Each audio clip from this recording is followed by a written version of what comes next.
Is Amy on remote? Amy is absent with notification. Okay. All right, well, we'll get to that later. I just didn't know if she was on remote. Okay, we're going to go ahead and call to order this meeting of the Killing Inland Wetlands and Watercourse Commission, and we'll start with a roll call. Sandy Eggers. Here. Paul Archer. Here. Chris McDonald. Here. Rainey Legault. Here. Rodney Galton. Here. Karina Torrey present. Okay, and you did say that Amy is absent with notification. So, Rainey, you are still an alternate this evening because our 5 regular members are present. Our first item is going to be adoption of the minutes of the March 2nd, 2026 regular meeting, and that also included the public hearing. I make a motion to accept as written. I second. Okay, motion's made and seconded to go ahead and accept the minutes of the March 2nd, 2026 regular meeting. And just so we fall into the flow of it for this evening, why don't we do a roll call for absolutely everything, then there's no question. I know it's only the minutes, but, so it would just be the 5 of us. Go for it, Karina. Sandy Eggers. Yes. Rodney Galton. Yes. Paul Archer. Yes. Chris McDonald. Yes. Rainey Legault. Yes. Karina Torrey, yes. Okay, then our next item, and minutes are adopted. Next item would be the March 20th minutes of the special meeting and site walk. Do we have a motion on those minutes? I make a motion. Second. Okay, motion's made and seconded to approve the minutes of the March 20th, 2026 special meeting and site walk. And on that one, I believe that it was just the 3 of us for members that were present. Yes, So- I abstain. Okay, and you guys would abstain, so Karina? Sandy Eggers. Yes. Paul Archer. Yes. Karina Torrey, yes. Okay, so we have adopted the minutes of the March 20th special meeting.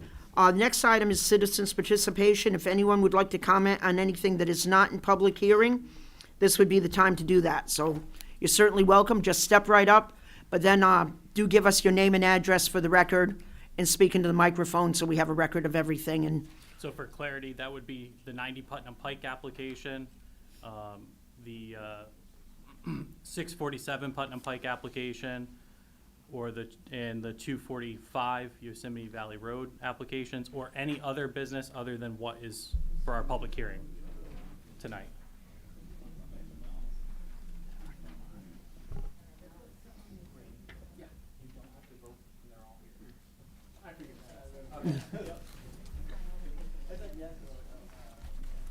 How we doing? Al Dufresne, got the mic? Yep.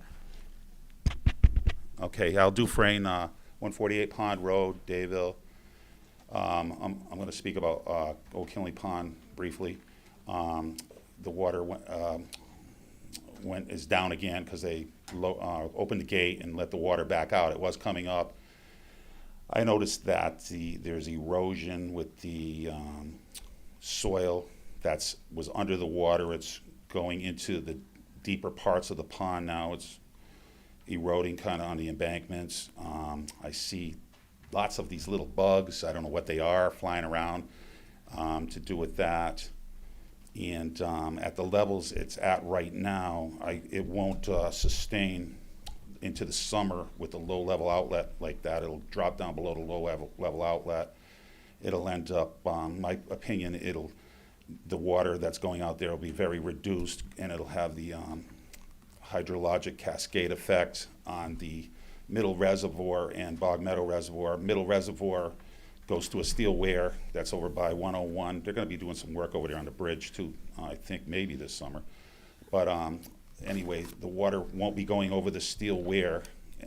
That's my opinion. I mean, when there's droughts anyway, it tends to not go over that steel weir anyway. So now it won't be going over that steel weir for a more extended period of time. So I do think the water is going to be greatly reduced. And also, when that happens, Bog Meadow Reservoir is going to be greatly reduced, the water that's going to be going over there, because it gets fed under the road by the water that's coming out of Middle Reservoir, and then onwards on down Whetstone Brook, which of course goes back to the aquifer, Hopkins Wellfield aquifer. But so even if they came along, and they're going to keep the water down now anyway because of the dam issues that are there. So we're going to see how this hydrological effect is going to actually happen. So it's not a question of if, we're going to actually see it in progress. So, and we'll be monitoring it and taking pictures and stuff to see what's going on with it. And I was probably gonna see if I could reach out to UConn to see if they wanted to do some studies on that, because it's very interesting to those people that are into watersheds. It's going to be an interesting situation.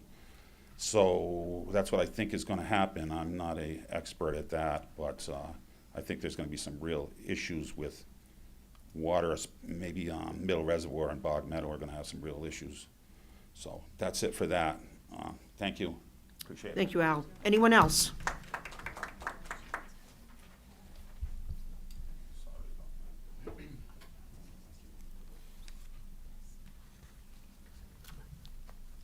Any other comments on anything other than what's in public hearing?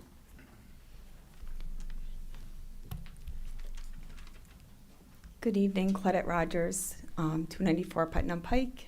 I am just going to raise the awareness again of the protected aquifer that we are looking to put a portion of 90 Putnam Pike into.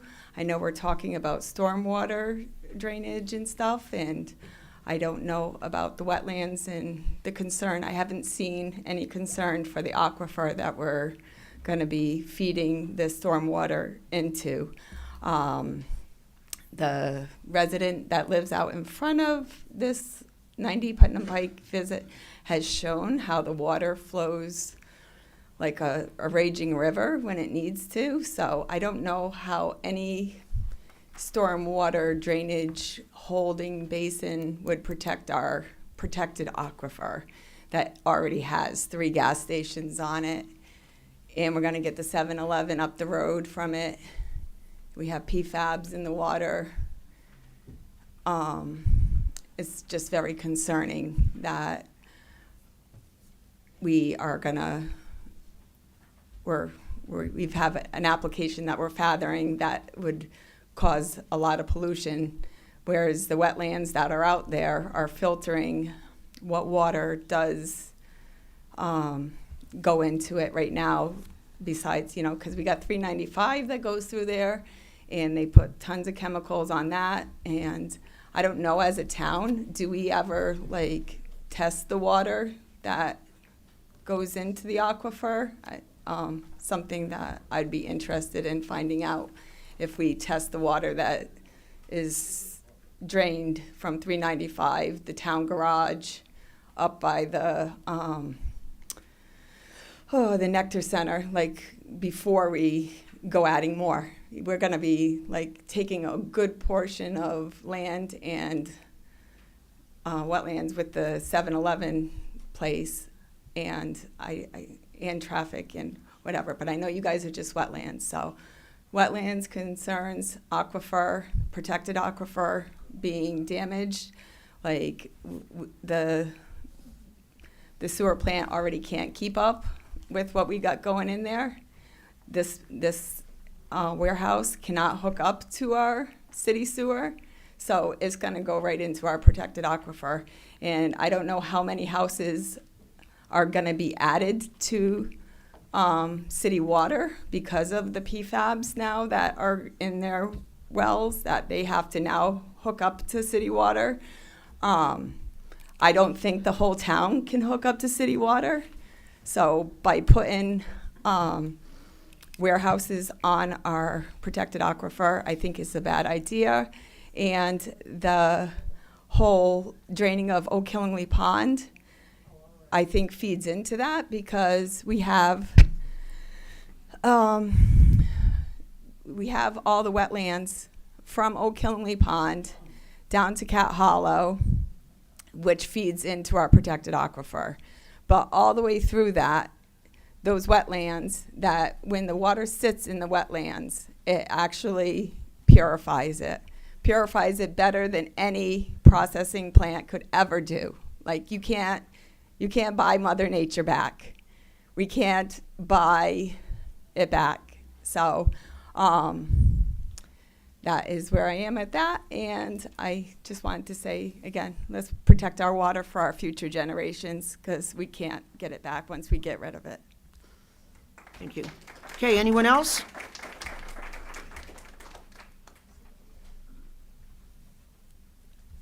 Okay, no one else then. All right, then we're gonna go ahead and, Can I make? a move on. Yes, we have a motion from Yeah, our I'd member. like to make a motion that we move items 3 and 4, which is application 26-1627 and 26-1628. We move them up to the front of the line on the agenda to get them out of the way. I'll second that.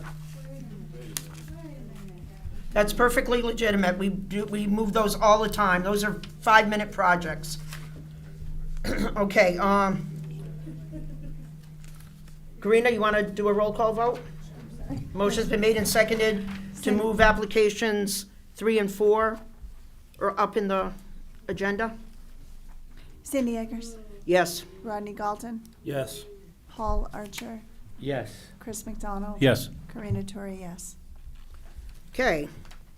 We're going to start then with application 26-1627 of CJJ Adventure LLC, and that's a 3-lot subdivision at 647 Putnam Pike with 3,500 square feet of wetlands disturbance and shared driveway crossing for 2 duplexes. You want to just give us a quick rundown on those? Because I do believe we'll be going out on that. So the town engineer did supply a memo in regards to this application. It is splitting off 2 lots, keeping the 1 existing lot. The 2 lots that are being split off are proposed to be duplexes. There is a permanent impact crossing proposed. The commission previously asked to do a site walk. This last month, we weren't able to schedule one. So we can look to schedule one outside the meeting if you'd like. The real comment that was from the town engineer pertained to NDDH approval. I did speak with the rep for the applicant. I think he might be on. Yep. Here, so I can let him speak a little bit more into the detail if you'd like. Yep, that'd be good. But in regards to health department approval, we haven't received that yet. That's not necessarily unheard of to conditionally approve something, but the commission wants to do a site walk, I believe. Yes. So Dan, can we just have your name and address and all for the record? Yes, good evening, everyone. Can you hear me okay? Yep. All right, perfect. Thank you. For the record, I'm Dan Blanchette. I'm here on behalf of the applicant, CJJ Adventure, to discuss a 3-lot subdivision at 647 Putnam Pike. The site's located on the west side of Route 12, right at the Putnam line. The site is about 30 acres. It has 1 existing house, and the applicant is proposing to split the lot to create 2 new duplexes. Both duplexes will be accessed by a shared driveway, and there's one portion where the driveway will have to cross some wetlands. I'm proposing 2 culverts under the driveway. There's a lot of water coming off the east side of Route 12, under Route 12, and so we need to convey that again under the proposed driveway. And so we're proposing 2 culverts under the driveway. I estimate a total of 3,400 square feet of wetland disturbance. Okay, I think our biggest concern last month, it just came in and we didn't have a chance to schedule anything. It's substantial. There's more wetlands than anything else on that entire parcel. That's got a lot more. There's a lot of wetlands, that's Yeah. correct. So we do need to get out there. So I'm thinking that what we're probably looking for right now is getting a time schedule to get out there and look at it and a motion to table it for a site walk. Well, I would like to make one comment, though. Typically, we ask for driveway culverts, or culverts in general, to be double capacity. Yes. So we need to make sure that that's the case on this. Given how much wetland is here, we need to make sure that your culvert can handle twice the amount of flow that it should. For which design storm? Could you clarify? We You want it usually to do it for handle the twice 100. the 50-year storm, the We do it for the 25-year 100. storm? What's the... Yeah, we typically do the 100. Really? Yes. Yeah, Twice the 100-year storm for each Yeah. of the 2 pipes? Yes. yeah. Really? Okay. So please look at that. I will absolutely take a look at that. Okay. I was not aware of that requirement, but I'm happy to take a look. Yeah, that's something that we typically ask for. Okay, sure. 'Cause, Dan, if you and just a look, you couple- can see just a this couple is- other things. This is a tough site. It is a challenging site. There's a lot of wetlands. The proposed construction area is on an isolated knoll that's completely surrounded by wetlands. I'll just mention a couple other things. I understand the commission wants to do a site walk. That's great. Yep. I was just going to say we did get comments back from DOT. Their main comment was to size the driveway up. I had specified a 16-foot wide shared driveway. I believe that's what Killingly requires. The DOT has asked me to bump that up to 18 feet wide, at least near the road. So that was one issue I haven't been able to address. The other big issue is, or not big issue, but the other comment from the town engineer, he wanted to see a cross section of the culverts. And those comments came in, I think, Wednesday or Thursday last week. I haven't had to address them. I'm confident I can. But again, knowing about the design storm is very helpful. I will Yep. absolutely take a look at that. Design. One other thing, Paul? Hey, Dan, I had one other question for you. Could you possibly give us, is there a pertinent alternative to this, or is this the only possible way? I'd like to get something from you one way or another. Absolutely. No, I can type up a short letter that kind of describes some of the alternatives we looked at. Absolutely. Thank you. In terms of the site walk, would it be helpful if I marked out the Yes. buildings, the culverts? Yes, the more markings, Just the let me better. know. Yeah, the more you can stake ahead of time, it just makes it easier when we're out there. Especially the center line of the Absolutely. No, driveway. I know it's easy to get turned around in the woods. I'll make sure that my surveyor puts some stakes in the ground. And I don't know if you caught it or not, Dan, but Paul was saying if you could stake out the center line of the driveway. Sure. I will take care of it. Okay, because I think once we get out there, it's going to be a lot to look at on that one. An awful lot. Motion to continue. Okay, Paul's making a motion that we continue this application for a site walk. Do we want to set a date now, or do you want to work with him on what works out? I'd like to work with Dan just to get it all staked out, and then Okay. I'll poll the Get group back and to us and do a we'll poll announce on it. when we can do it. Yep. Okay, do we have a second to that? I'll second. Okay, motion's been made and seconded to continue application 26-1627 for a site walk to be determined once the property can be properly marked out and we get a consensus on availability of everyone. Okay, once again, Karina, you're going to be busy tonight. Aren't you glad you're back live? Sandy Eggers. Yes. Rodney Galton. Yes. Paul Archer. Yes. Chris McDonald. Yes. Karina Tori, yes. Okay, so we will be out there in the foreseeable future. The next item All right, is terrific. application. Thank you, everyone, for bumping me up on the agenda. I really appreciate Well, it. there's just these two items and, okay, next item is application 26-1628 of A. Caution Sons LLC. It's for a single-family home, a two-lot subdivision. And there's already a single-family home, if I'm correct, at 245 Yosemite Valley Road. Want to give us just a quick rundown on it, Jonathan? And Paul Archer is reclusing himself, so you will be voting as a regular member on this project, Rainey. Yep. So just hold on, I want to make sure everyone at home can see it. And we'll do full screen. So this is a fairly straightforward application. It is splitting off one lot.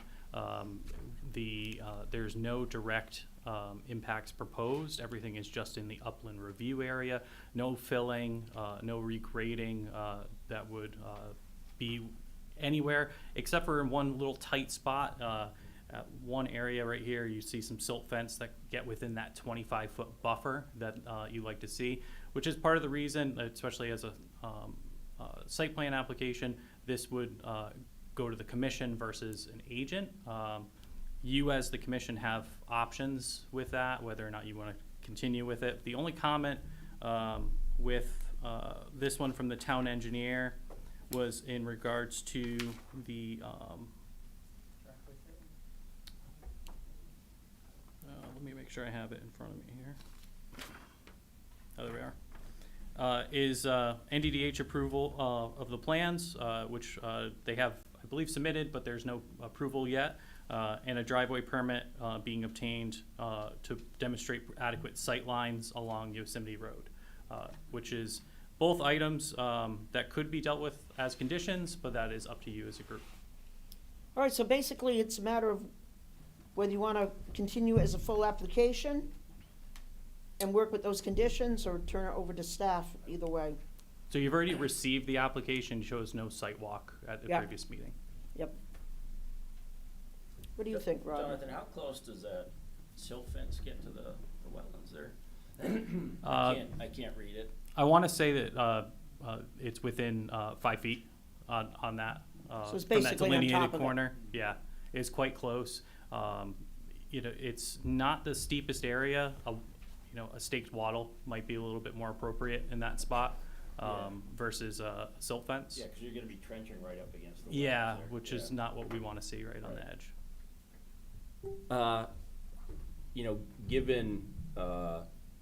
Given that a member of the commission is involved with this project, I think we should probably move forward with a full. Then there's no question. Okay. Correct. Yeah. So you did receive it last month. Mm-hmm. It is up to you. Obviously, there are 2 outstanding items from the town engineer. We can work with the applicant to make sure that they have someone here to present it to you guys. And we have plenty of time. And you have plenty of time. Yep. Plenty of time here. That sounds almost like a motion to continue it for next month. That's exactly what that is. Second.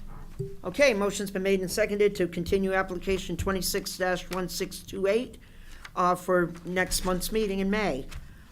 Okay, Karina, you're gonna get so good at this, by the time we're done tonight, you'll be just cranking along. I was gonna say, I'm gonna have these names going through my head for the rest of the week. Yeah. Sandy Akers. Here, yes. Rodney Galton. Yes. Paul, oh, nope, wrong person. Chris McDonald. Yes. And Rainey Legault. Yes. Karina Torrey, yes. Okay, so that will be continued for next month. Yep. All right, welcome back. Now we'll move on to public hearing for application. Wait a minute. We do have the public hearing prior to the work on either one of those, way this is Yeah, so listed. so it Okay, goes so- back to public hearing. Yep. Yep, and then we have the other one prior to, yeah, yes. Because we've got the public hearing for that one, but then the work on it is farther down after the other one. Okay, so now we'll open the public hearing for application 26-1624 for Ryan Companies US Incorporated, and it's a hearing continued for March 2nd, 2026, and we'll continue with the standard protocols of having our staff give us a quick rundown first, our staff, then the applicant returning things, and then we'll have the information from our consultant. So you want to start a little bit, Jonathan?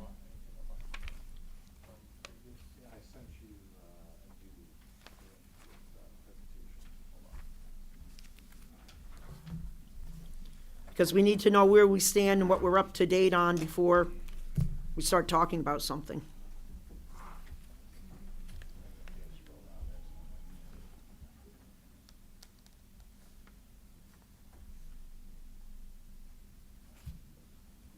Madam Chair, may I approach? We Of course. 11 by 17s, just, I know it's hard to sometimes see on the Yep. screen, so.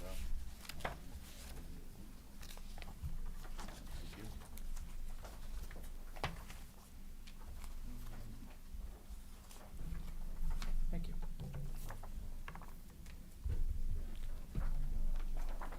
But I will ask Jonathan to speak first as our staff, and then turn it over to you guys. Just so we're all on the same page. Yep. Just 1 second. Horrible at multitasking, so I want to. It's better if you don't try to.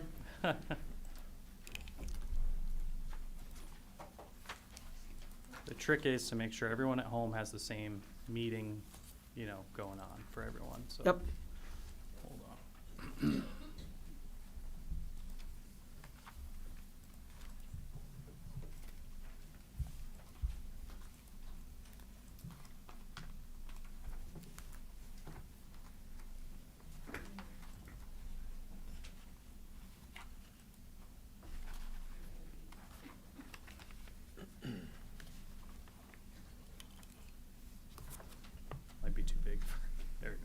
Okay. So just for everyone involved, this application, this is the second meeting for public hearing. We started the public hearing last month. Since then, we have been working with our third-party reviewer, have received some comments, have conducted some site walks. We did a site walk with the public, although it was somewhat limited. We can talk about that a little bit more. And then we did a site walk with the third-party reviewer to review wetlands and stormwater locations throughout the site. I know some members, I think, did individual walks. I'll let them talk about those again as we kind of progress here, and I'll turn it over to the applicant. And we should also let them know, though, you are submitting many comments for the record. And if anyone wants to get copies of that, they are available, and we all Yep. have them as a So commission. the third-party reviewer has provided us with over 70, I think it's 70 comments regarding the wetlands and stormwater aspects And also a of the lot from project. citizens. And we have a Yes, bunch from for the citizens. records. So we have, so those are all available on the town website. If you click on the Town of Killingly's page for the Board of Commission, there should be a button for public comments. If not, you just click on the agenda. It brings you to the same loading spot. That loading spot, you scroll down on the left-hand side, and you're going to see the commission of your choice, and there is a section for public hearings, and they're organized by date for when they're received, for which meeting they're coming in for. They're all numbered for these going through. Fresh copies have been received by all the commission members. They have hard copies here. We are not printing them every single meeting, so we are doing between each meeting the new stack. So the total library they all get a hard copy of it, and they also have them online. So the goal is to have all meeting materials on the town website. If for some reason anyone has a trouble getting to them, please contact me in the town planning and development office.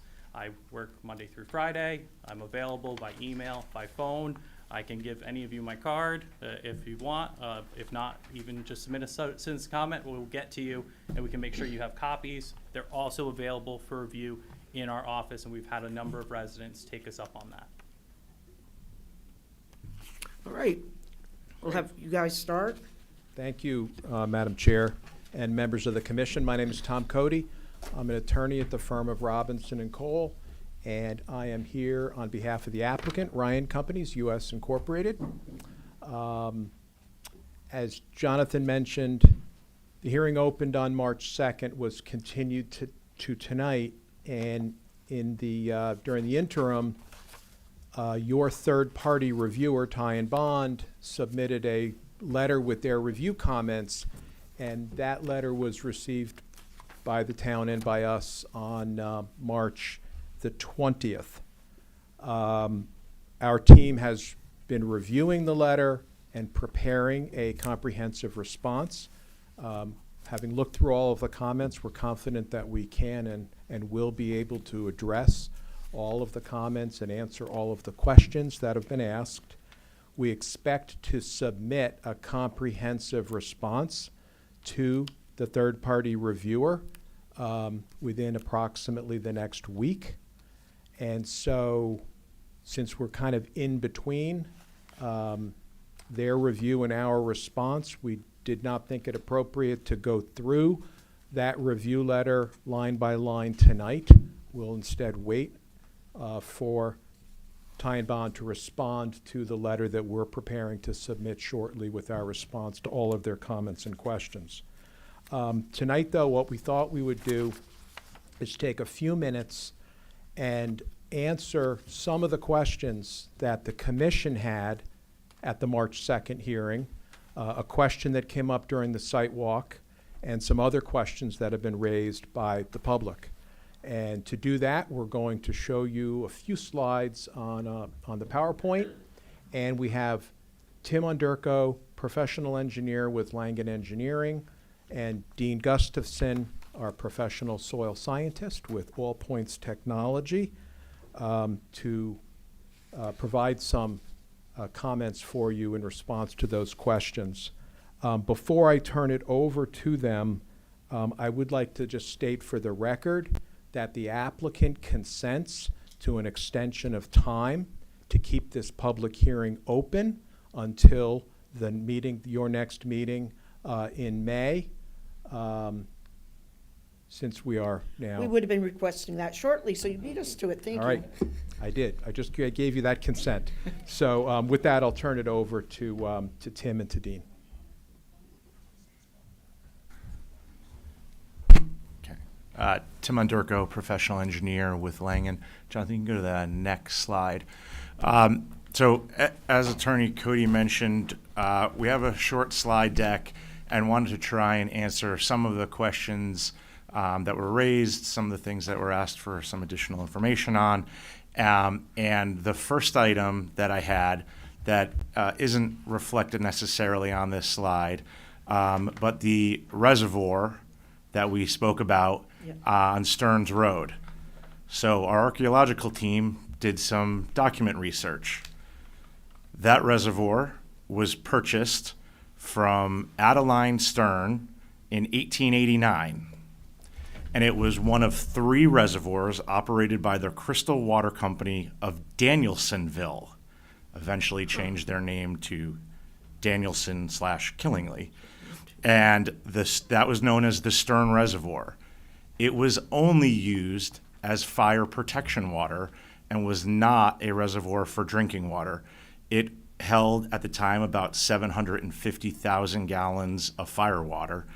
And in history repeating itself, in the 1920s, the town of Killingly and Crystal Water Company were arguing over the ability of the water company to supply adequate fire protection.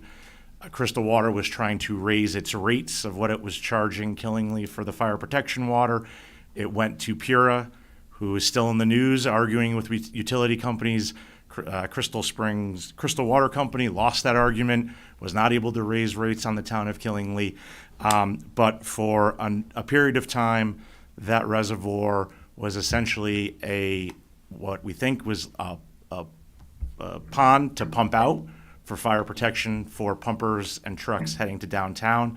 It's possible that there was a sluice or a canal of some sort, but that reservoir never served as a drinking water reservoir. The exact reasons aren't totally clear. We think it's likely because they had a hard time keeping the water level high there. There was also some notation about maybe the quality of that water relative to the 2 other reservoirs further to the north. The Crystal Water Company went into foreclosure in 1990, and between 1990 and 1995, their assets were transferred to Citizens National Bank, to the state of Connecticut, to the Connecticut Development Authority, and then in 1995, A&J Properties bought the land, and they are today still the current owner. Well, thank you, because I think everyone was very curious about it. It's pretty Yes. unique, very, So- very unique feature. So our sources are the Bulletin and the Hartford Current, going back to 1900. September 24th, 1900 is the earliest newspaper publication about the reservoir, but the deed goes back to 1886. Okay. Next is the slide that we have up here. This is a slide that we presented last time where we tried to emphasize the separation of the building to Cook Hill Road to Mashantuck. And as was pointed out to us while we were presenting, we did not have a dimension from the building to our nearest neighbors to the north. So at the time, I think we were trying to guesstimate how many feet from the building to Grouse Court or to Mockingbird Drive. We've added those dimensions from the building to the very end of Grouse Court is 3,057 feet, and from the northern end of the building to Mockingbird Drive is 3,267 feet. So we had dimensions going in other directions and thought it was appropriate to make sure that we had an accurate dimension there. I think at the time I estimated 3,000 feet, and we were pretty close to that. While we have this up, wanted to also continue to point out that the site has no driveways, no access to Cook Hill. It has no driveways, no access to Mashantuck. Our 2 driveways, go to Westcott only and are located as close as possible to the on and off ramp of 395. So same slide as last time, just with some additional dimensions. And Dean? Oop, sorry. Great. Thank you, Tim. Good evening, folks. Dean Gustafson from All Points. So this is in response to comment we received from Commissioner Galt in the last hearing. This is just a setup slide. We were asked to look at additional mitigation areas to meet the town's 1-to-1 mitigation ratio without accounting for the wetlands that the project area is preserving. So this is shows the two driveways, shows the bridge crossings, shows the wetland restoration areas highlighted in red in and around wetland 1 and just to the east of bridge crossings 1 and 2. Next slide, please. So the area that has been investigated and determined that it provides a suitable area for additional wetland creation is located just to the west of our wetland mitigation areas. It links wetlands 21 and 22. It is an area that was historically disturbed. There was apparently some type of old homestead development there. There's a foundation. There's a stone well. There's invasives in the understory. It has relatively young forested growth, sapling growth, and in areas that is located just to the east of an existing gravel driveway that serves the residents that you see on this aerial graphic. So just as a recap, our total wetland impact area for the project is 22,446 square feet. The original mitigation area, as we just revisited on the previous slide, shows wetland restoration of 16,921 square feet. Our new mitigation area, wetland creation area, is 15,000 square feet for a total mitigation of 31,921 square feet versus the impact of 22,446 square feet. That's a ratio of 1.42 to 1. If we bring in the wetlands, the 7 acres of wetlands that we're preserving with a conservation easement on the project site, that brings the mitigation ratio to 2.1 to 1. That area, the mitigation area, was reviewed by a third-party reviewer during our field review. And so we feel it's an appropriate area. It provides some continuity to the proposed mitigation areas. And it's a suitable area to create new hillside seep wetlands that are similar in characteristics to the adjacent wetlands 21 and 22. Next slide, please. So this is from, shows the field map that we used during the field review from March 20th with the commission. And this is in response to a comment from Commissioner Archer to check a potential wetland area located by reference stake numbers 3024 and 3025. There is a topographic swale that's kind of runs east to west through that area, and it's bound by some bedrock outcrops to the north. We did review that area during the third-party field review and found that it does not contain any wetland soils and is not our jurisdictional wetland feature. Next slide, please. I'll hand it back over to Tim. Okay, Tim Underko, professional engineer with Langen. So we wanted to provide an update that you'll see as we prepare our responses to the third-party peer reviewer. Since our initial wetland application and subsequent zoning application, we've had a modification to the building footprint. So the revised materials that you'll see show a building that is 89,000 square feet smaller than what we initially submitted in the wetland application, so that is the blue hatch there. So that blue hatch was building footprint in our initial application and all the materials that you've seen. That building footprint has been eliminated. And then the pink hatch to the south of the blue was parking spaces for employees. We no longer need to have that area be parking, so that's been returned to lawn to match the area to the east of it. So we've shifted some of the parking, realigned, and kind of tightened it up at the front of the building.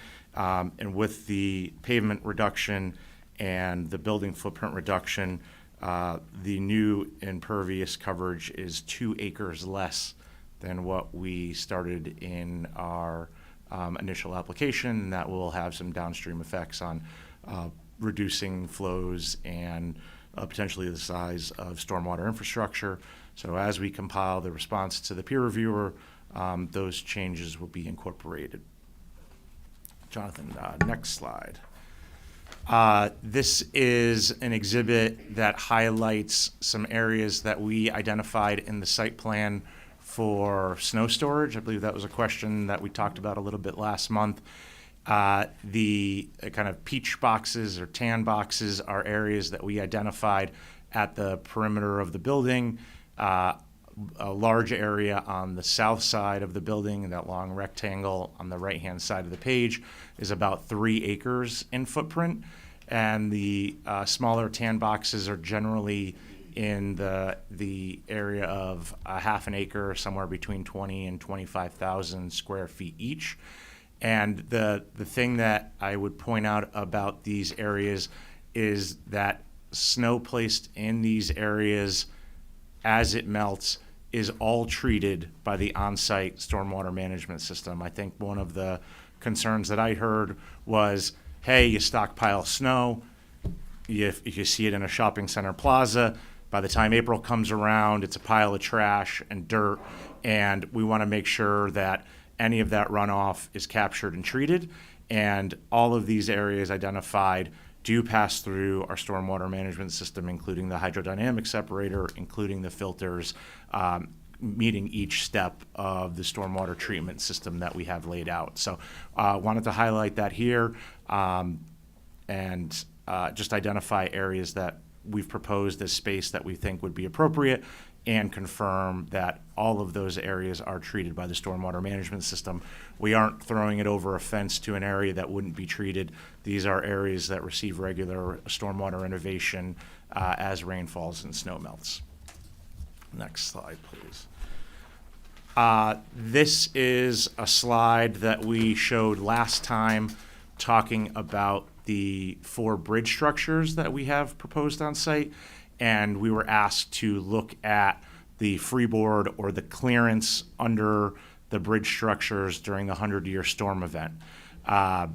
We have created a little table in the lower left-hand side showing the minimum clearances that would exist while running the 100-year flow below them.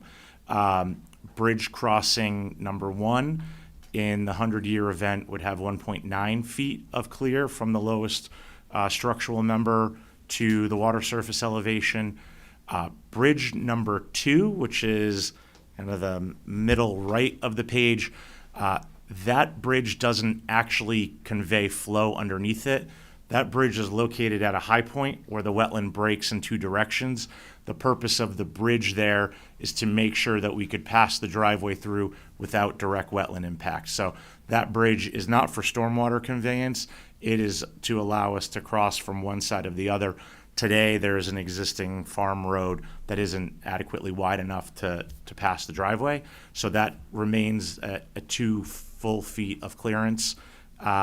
Bridge number 3 is down in the lower right-hand corner of the graphic, closer to Westcott. Because of grades and driveway slopes, that bridge actually has a 3-foot minimum clearance as opposed to the 2 minimum that we identified in our details, just a function of grading and driveway slopes. And then bridge number 4 would retain 1.6 feet of freeboard during the 100-year storm event as it takes flow that travels in from the east and north heading into those two wetlands. And those are, Dean will correct me if I'm wrong, I believe 2 intermittent water courses that connect the two wetlands. So if they're taking flow, we would still have the minimum required clearance. So wanted to show that. And then going to be really hard to see at this scale, but will be included in our resubmission materials, is we've been talking to the bridge designer about anything that they could do as part of the foundations and structures of the bridges to make sure that we provide maximum clearance and minimize the chance of resource impacts. And they actually looked at removing the toes of the footings of the bridge abutments. We reflected it here, so the bridge abutments can drop vertically without a toe footing like you would see on a house foundation. They can cantilever that structure, which provides just a little bit more separation for the bridge once it's complete, as well as the work to install that footing. So that is a change over the last month as we've worked with them and as we've run this analysis, and we'll make sure we include that information in our resubmission.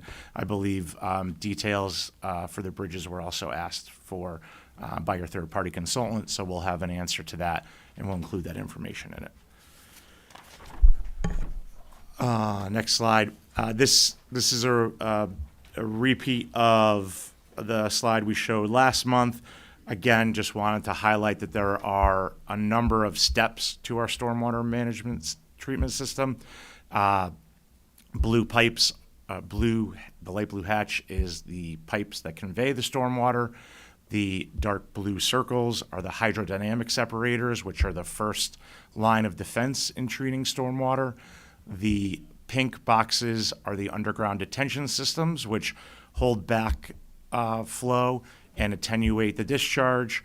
The darker purple, after the stormwater leaves the detention system, are our media filters.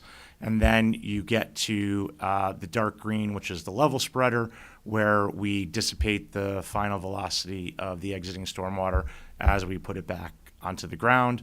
And then the last two boxes, the orange and the very light green, are for 2 of the basins that we have along the driveways, which treat the stormwater from those lengths of the driveway after you leave the main portion of the site.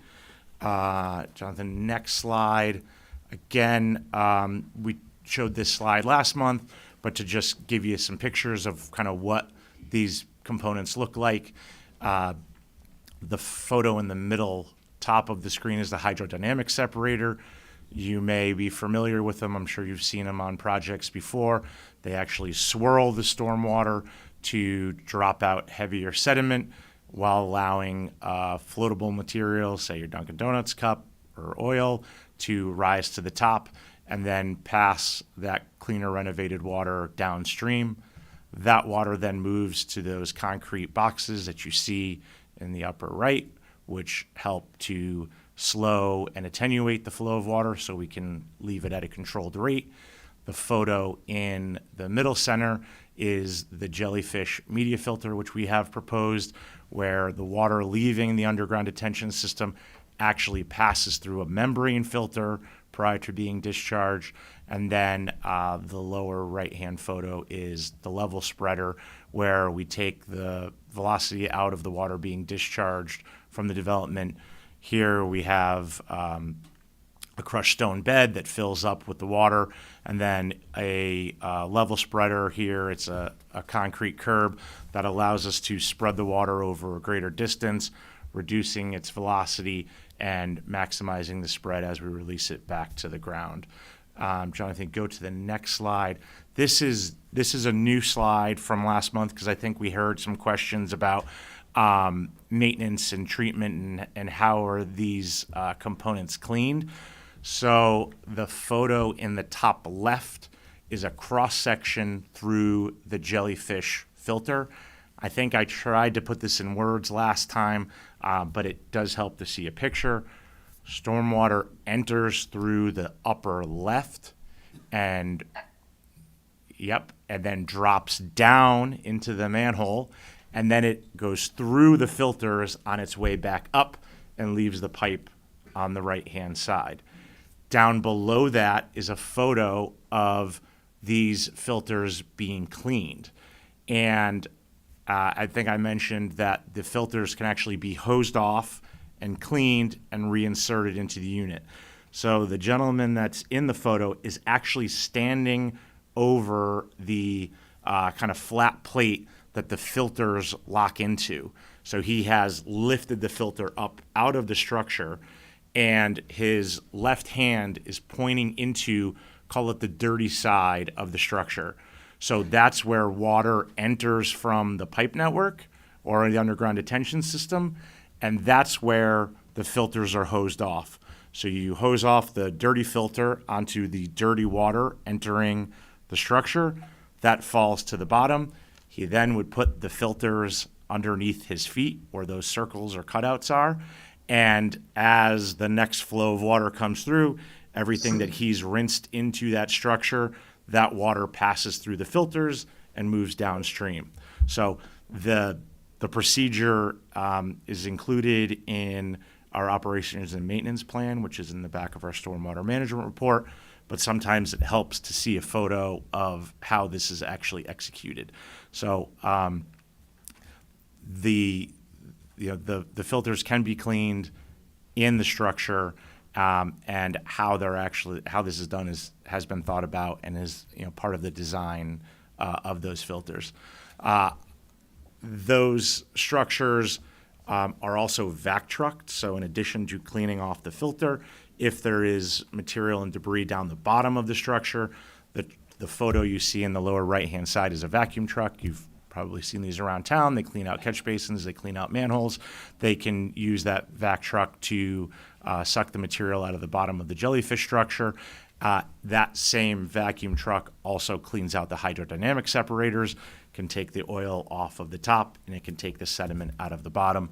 So again, wanted to show kind of a photo's worth 1,000 words of kind of how these systems are cleaned and maintained. Similarly, I think we talked about it a little bit, and if you hadn't had a chance to make it to the operations and maintenance manual that we included in the back of the stormwater report, we just took some screenshots of the materials that we include. It talks about how a site is inspected and maintained, what someone is looking for when they complete an inspection. They can identify who they are, the date, what areas they looked at, and in the lower left-hand side, it talks about sediment accumulation in a structure greater than 3 inches would actually trigger a cleaning. So there's a procedure to monitor these components and make sure that they're adequately cared for.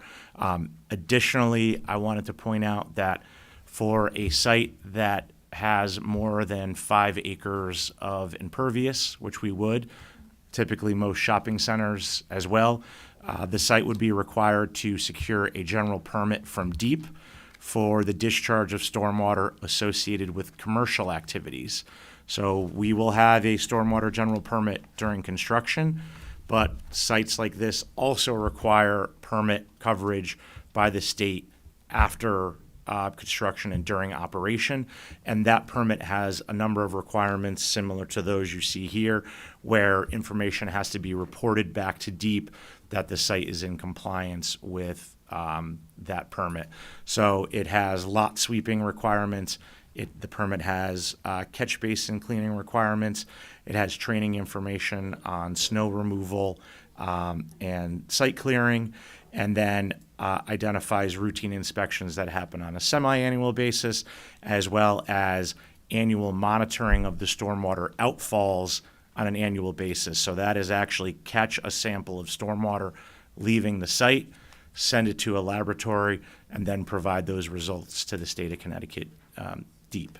So there's a whole kind of story to the stormwater management system post-opening and post-operation, and just wanted to provide a little bit more color. Lots of that information's in our reports, but I recognize it's not the easiest thing to get through when there's 60 pages of kind of how things are maintained. So I wanted to provide some highlights here. All right, almost done. Next slide, Jonathan. So wanted to talk a little bit, and I think there was some discussion on the septic system and the sanitary sewer treatment that's proposed on site. And I think some of the questions came that the septic leaching field was kind of at the very end of a drawing and didn't really show context all the way to the north. So we are now at the very northern end of the site.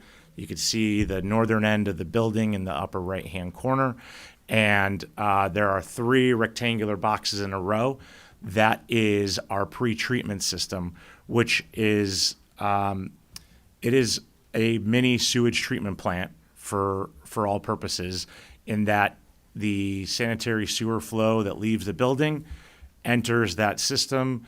It is a system that, again, will be under a permit from Connecticut Deep, because we have more than 7,500 gallons of sanitary waste a day.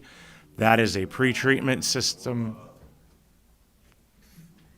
That is a pre-treatment system that renovates the water. As that water is renovated and leaves that system, it heads to a traditional leach field that you would see on a residential septic system.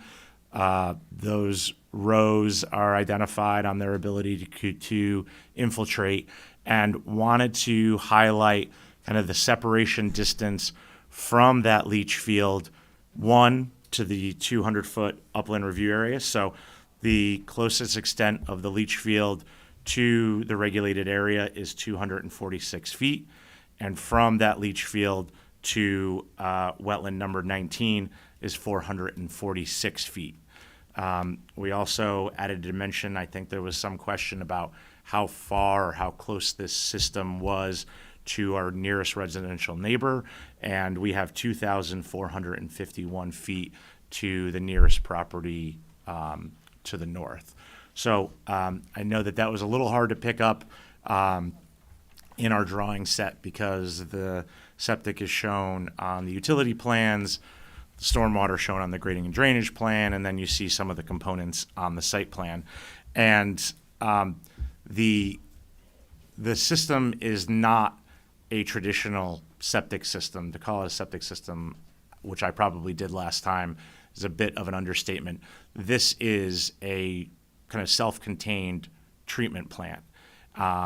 In talking to the company that manufactures it, they gave me some general information on kind of how to describe how effective it is in treating the septic waste prior to the leach field. So if you flush your toilet today, the constituent that most folks care about in terms of septic and water quality, you hear it around lakes, is nitrogen.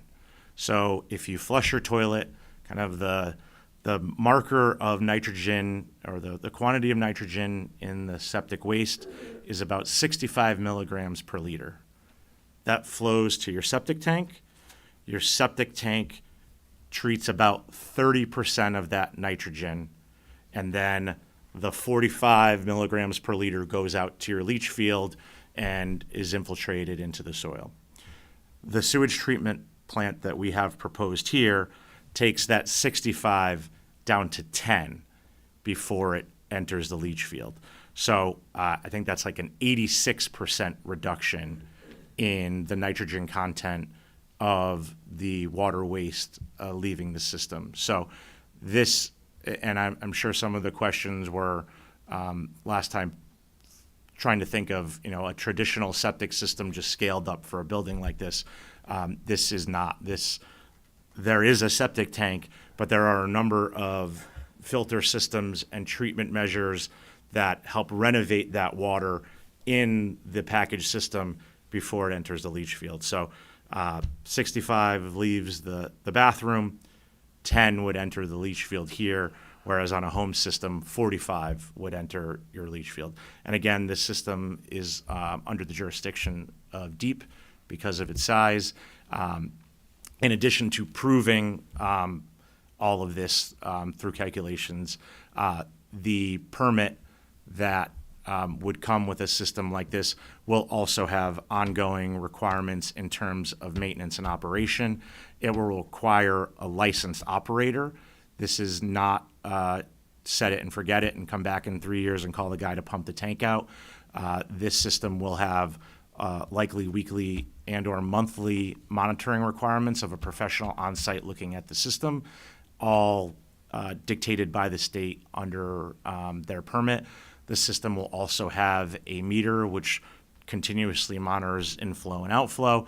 So this truly is operated by a professional similar to professionals that are hired to monitor and observe a town's sewage treatment plant.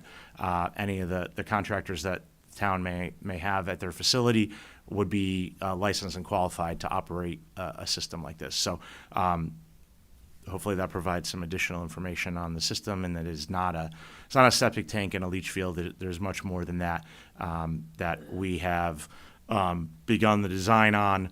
I believe maybe a few days after your site walk, which was that March 20th? That following Monday, DEEP was out here to observe soil conditions and test pits in the area of the leaching field as we prepare that application. So DEEP is engaged, and we are working towards a submission based on that site work.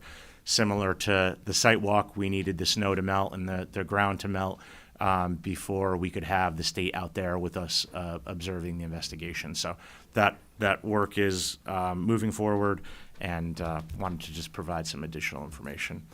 And that's all we had for slides tonight. Just wanted to try and hit some of the things that we heard last time. I know that there's certainly more things to talk about as we work through the third-party peer review, but we were hoping that these were some of the high-level ones that we could cross off. Okay, Jonathan, before we get comments, because like I said, people need to know what we already have before they bring up anything else that we may be missing or need to consider.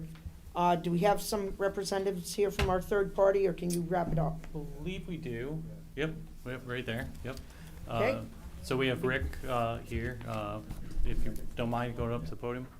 Yeah, because it looks like there's many points here. Many are P and Z issues, many are ours. So if you could start. Yep. Your name for the record. Rick Canavan. I'm a professional wetland scientist and professional soil scientist with Ty and Bond. So, yeah, you heard that the applicant is in the middle of answering our wetlands comments. Separately, there's additional, well, I mean, I guess that's both drainage and wetlands. So, like they said, they're working through some of them, some of the information they presented related to those, but, we're still in the middle of, like Attorney Cody mentioned that, like, we're, Time Bond needs to get their answers back before we can comment too much. They are working on responses, as you've seen, as some of the things I brought up tonight. So, I mean, I could answer questions you have now, but And we all have quite a list from you, so. yeah.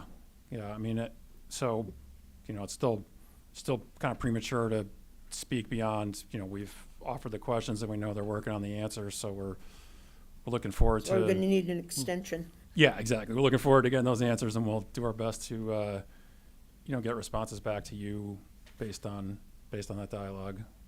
All right, thank you. Yep. Okay, at this point then, I saw there was a hand over here, if anyone would like to address the commission. As I said, we have an awful lot of information, a lot of it's out there, but if it's something else you need to bring up and it's wetlands related, not a P and Z question or anything else, but a wetlands issue, come bring it right up to us.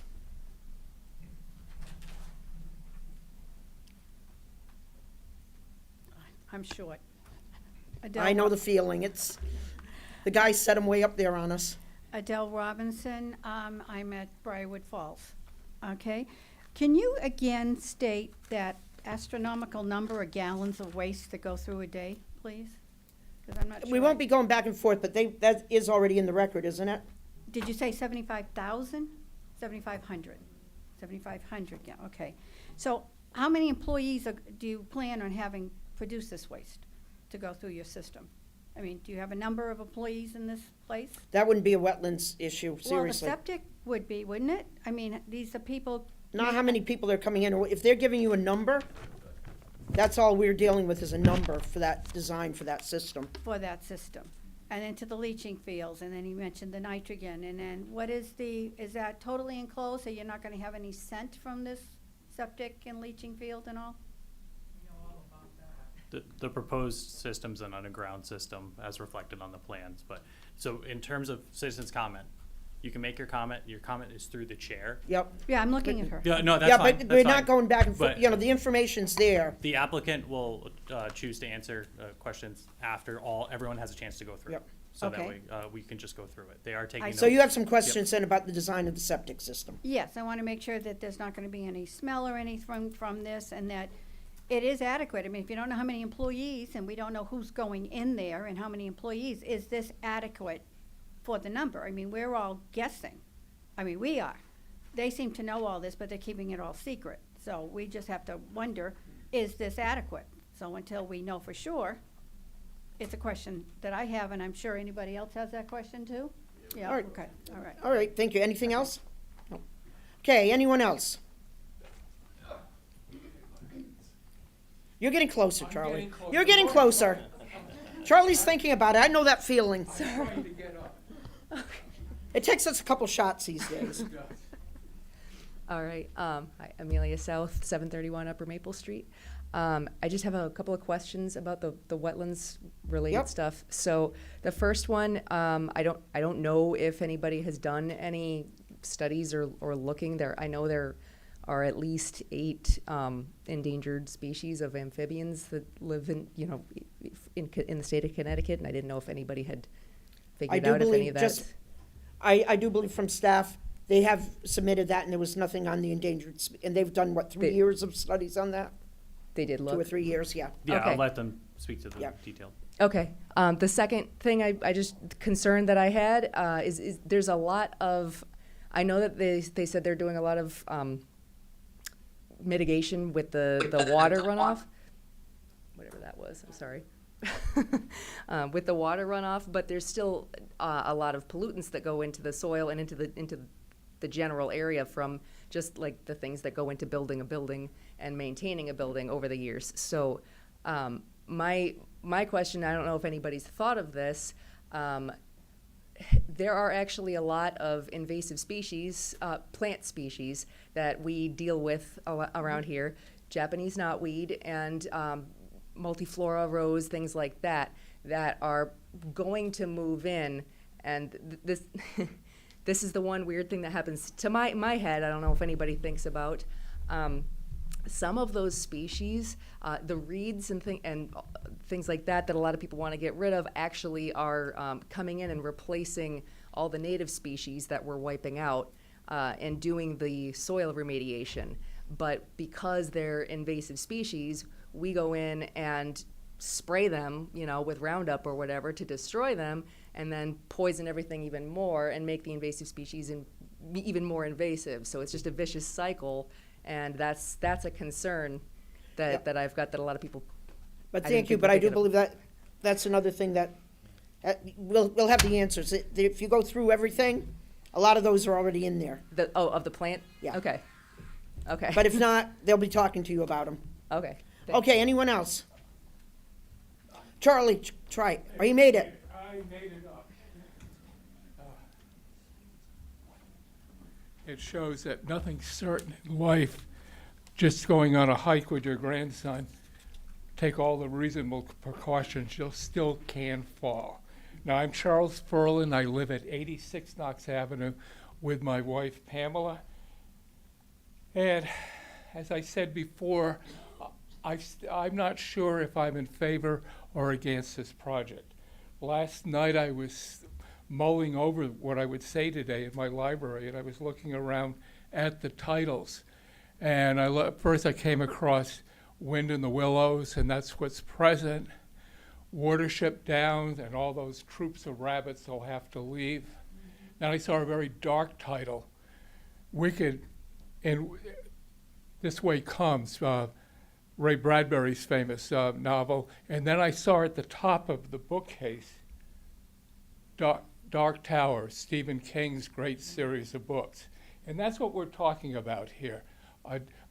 Now it's a little less than 1.4 million square feet tower, but we don't know what's going into that building. Someone in Chicago, I'm sure local council didn't make that decision. And I know the experts here didn't make the decision. Someone in Chicago decided that you should not have the pertinent information to be able to make a decision as to the effects of this dark tower on the wetlands and watercourse that you're charged to protect. And I don't know why. The land has been consolidated. They have a tenant because they're going to announce that person shortly, that company shortly. Why they think that you will not have that information to be able to make that decision. Willis Towers and Watson, they're an international risk management firm, wrote, fires in distribution centers can pose a risk to groundwater primarily through runoff of firefighting water contaminated with chemicals and hazardous materials or debris.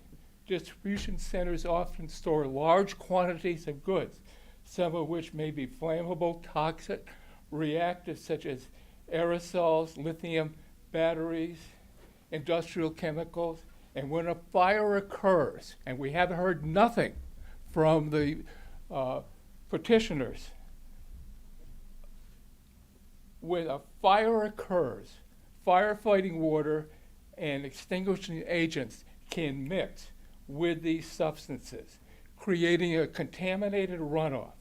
If the water infiltrates the soil or enters the storm water drain, it can percolate into the groundwater, potentially introducing hazardous chemical, heavy metals. Here they list our other pollutants.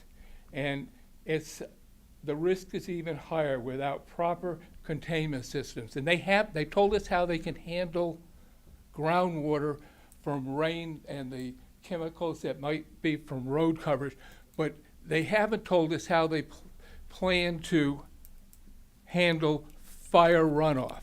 And the problem is, by keeping it secret, who's going to be there, you do not have the knowledge, the information to be able to adequately evaluate their procedure, because you don't know. You may be talking about a warehouse, a general merchandise warehouse like Walmart, that would have tens of thousands of gallons of motor oil, antifreeze, pesticides, rat poisoning, herbicides, and all sorts of other chemicals and items that it's a danger to these wetlands and watercourses. Now, I didn't go on your venture out there because I've already been there 66 years ago, so I didn't realize how long ago it was. My buddy Bill, Marty Graff, buddies Bill Baker, Ken Lamont, and I think my kid brother John and Brad Gauthier helped out too. We thought we could stock those streams, and we didn't know anything about vernal streams or anything else, with sunfish. We were going to have our own fishing club up there. And so when the bulldozer pierces the land there, you may find a few skeletons of the sunfish. Didn't work. But when you think about what we've learned is that there are long fingers from this property, wetland fingers from the Davis Brook. They travel all the way down past the late George Ritchie's house, past through the woods there, past my brother's office. A swamp to the left of his. All that land there was filled when you could fill wetlands legally, all the way to Lions Park And on the other side, there are swamps around Bousquet. You know, that was the old Buick. I used to go with my dad every fall. We'd go look at cars, and we'd stop there to look at the Buicks. And that's where the Davis Brook goes by. And there's a real danger of pollutants, cancer-causing pollutants, traveling down the Davis Brook, down to Brookside Village. That's why I just struck it. I'm not very smart. I just said, well, that's why they call it Brookside Village. And then past the senior housing down to the 5 Mile River. I don't know why they want to keep this information secret from you. It could be because of the when they were in Chicago and the early, I think it was January, there was, IKEA had a fire. And IKEA's had 2 fires since 2022, similar fires. And that is the solar panels caught fire in Staten Island in 2022. And then just earlier this year, the same thing happened. Took 85 to 100 big city firemen with special ladder trucks, special equipment, big city equipment to fight the fire. We also know about the fires, and that's a real danger. And I'm going to give you, if I may, several reports on warehouses and fires, so that you will. And I've got enough copies. They don't need to be distributed. If you could hand those, Charlie, because we want to make sure anyone else that has anything else to add gets a chance to say. Yeah, I will be very brief. But because your charter says that you can deny an application for it being incomplete, and this application is truly incomplete because it doesn't tell you how they're going to mitigate the danger of fire runoff. And as I saw down in Rocky Mountain, North Carolina, the QVC fire, the recent fire in Miami, this is a danger. And remember, it's not an absolute protection. That's impossible. It's a reasonable commercial protection that they have to show that they're protecting the wetlands, and they haven't done it. And that's why you have to, like it or not, you may think this is the greatest thing since sliced bread, but you have to reject their application unless they either ask for times to bring in the information necessary, or they withdraw their application to come up with a totally new application. So I thank you for the attention Thank you. that So you've we'd be given looking everybody. for information on protection from any fire activity. All right, Al, your name and address once again. Yeah, Al Dufresne, 148 Pond Road, Dayville, Connecticut. Yeah, kind of a follow-up on Charlie's thing there. You know, I started looking into the fire stuff, you know, how bad it is when a distribution center catches on fire. There was one in Plainfield, Indiana, and I did a clip. I don't know if you guys got to watch that thing. It's in public comments, but it's Plainfield, Indiana, Walmart distribution center fire. But yeah, it's concerning because there's 3 different headwaters out there that actually feed into aquifers. I think I've said it before. There's the Dayville Brook headwater. That's where it begins. Also, the Mashantuck headwater goes into the Whetstone Brook. That goes back down into the aquifer of town of Killingly aquifer. And then there's Fallbrook headwaters. That goes into Fallbrook Mobile Home Park aquifer.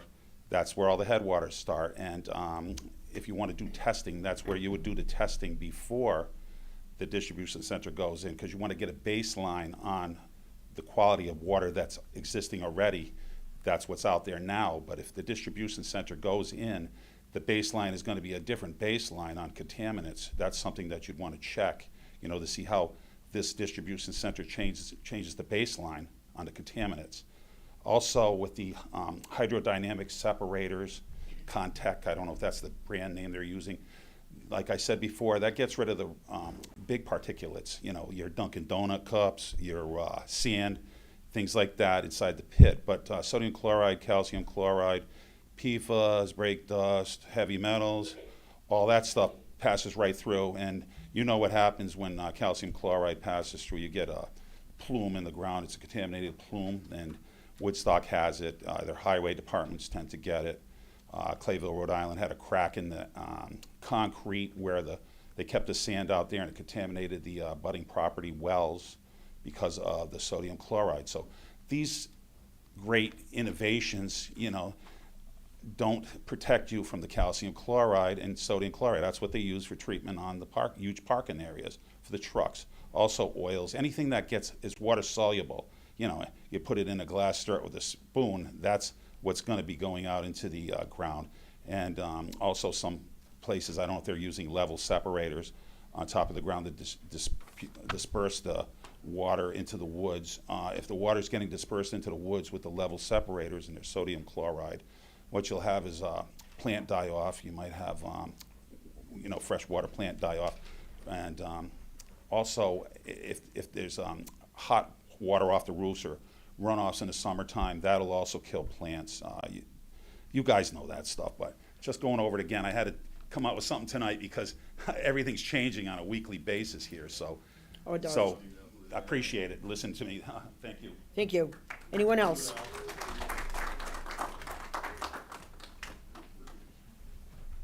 Hi, my name's Lorraine Whittemore. I live at 130 Peckham Lane in Danielson. I just have a question. I mean, listening to this whole presentation, I was quite impressed with all the work that's been done and the sophistication of the engineering and all of the things that can be put in place to protect us.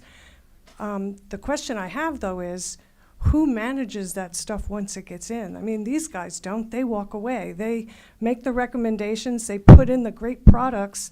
But we don't know who this company is. We don't know their reputation. We know nothing about them. I've been in business as an executive for many years, and I know that once it gets into the hands of your management team, they can make their own decisions. So my question is, who will manage that after? Are there all kinds of, I don't know, are there regulations that they'll have to stand by? Will they have to have people come in from the state or from our city and check that they're using this equipment properly and that, it's all working properly? I guess that's my question. I just don't have any knowledge of that. Thank you so much. Thank you. Okay, anyone else? Oh, Ed? Oh, wait, we'll let him go first. He's already standing. Okay, sure.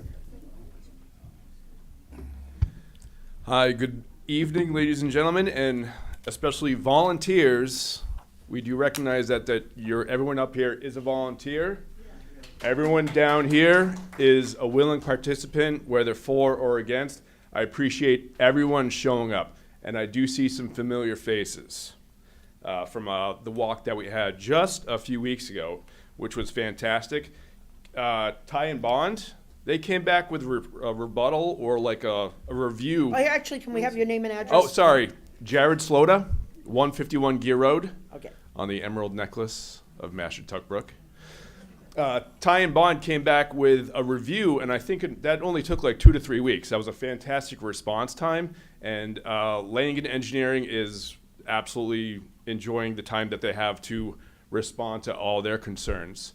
I am wondering, once they come back with their responses, will Ty and Bond have another chance to do another review as well, since some things are changing? To the locals that are selling your property, I 100% understand why you're interested in selling your property. This is possibly a once-in-a-lifetime chance for locals with property that are being sold to the company here to get out.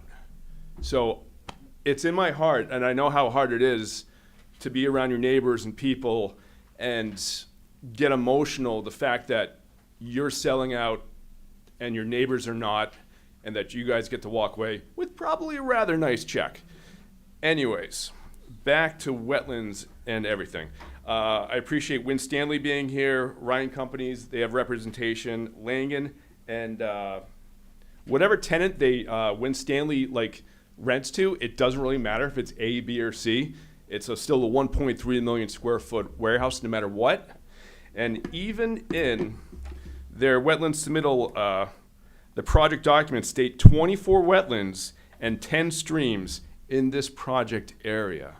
So I hope everybody here understands that we're going to be here probably for the next year or so, if not 2 years, fighting this every chance we get, because we can have 1,000 no's from the people, from everybody else, but once this committee says yes, their claws are in, and they will not let loose.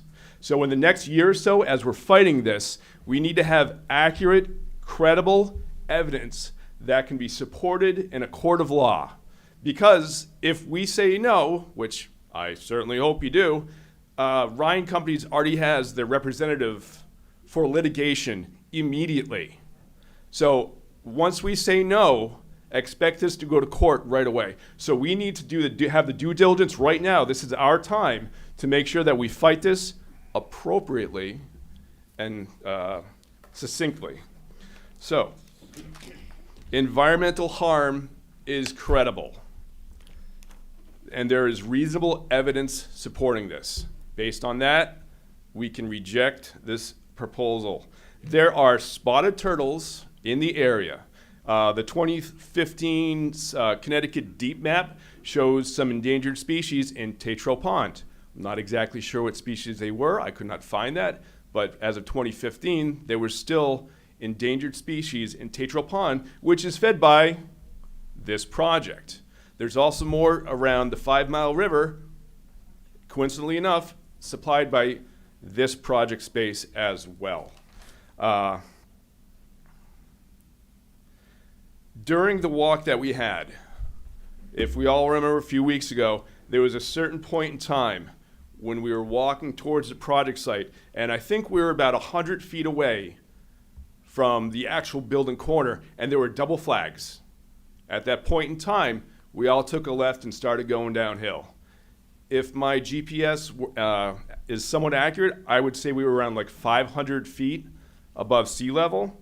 The finished floor elevation of this project is 511. So that means everything from that double flag up is getting knocked down, and everything below that is going to get raised up. And everything that's up there is not going to just gently go down there. They're going to get rid of all that because it's not adequate fill. They're going to get fill from somewhere else. Where? Not exactly sure.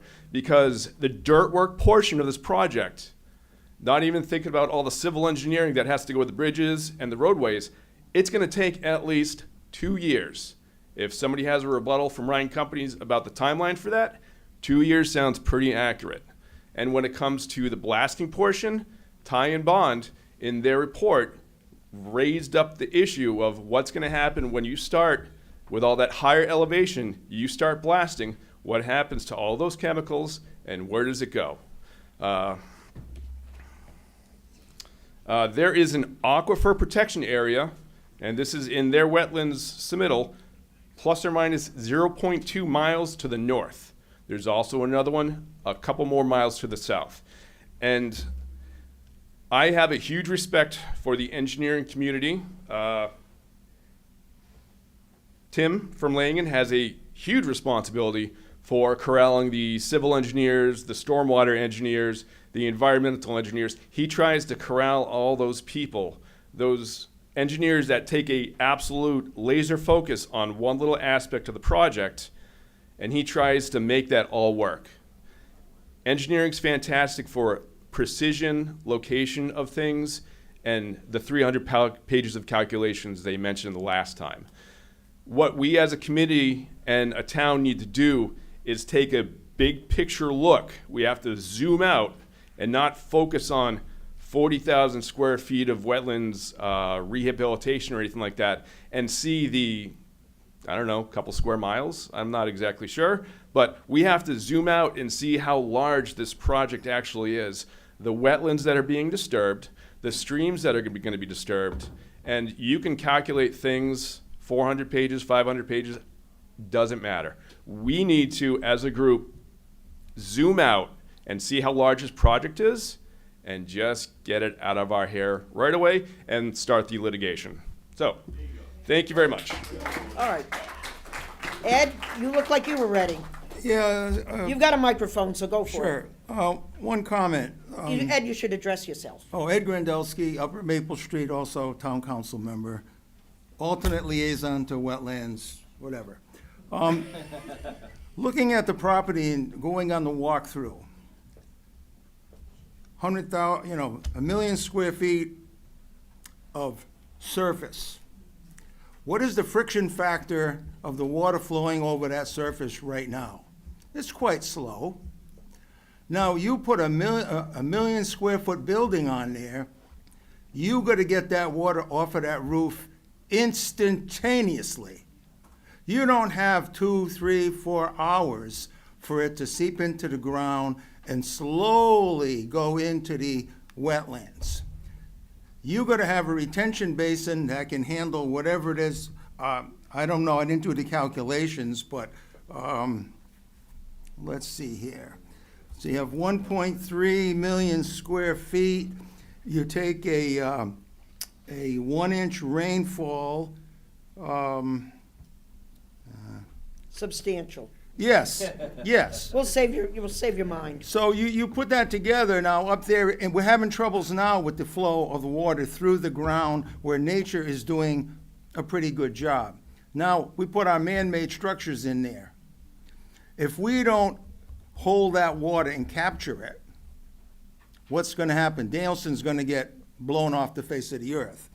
Now, further down, you're talking about a DEEP permit. We're trying to get our sewer plant moving. We got a moratorium with it. It took DEP over 3 months to approve our consultant to proceed. 3 months. Now, if you guys, and I said this before at other proceedings, other building projects, all the developers get a break. We as the town get screwed. Yeah. Now, with our sewer plant, as of a week ago, our permit is sitting with DEP 4 years.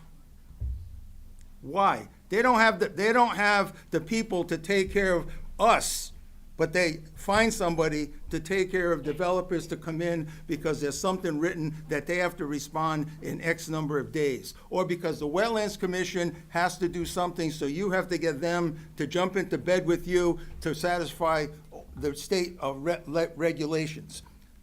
It's kind of ridiculous. So the same way with this mini septic system.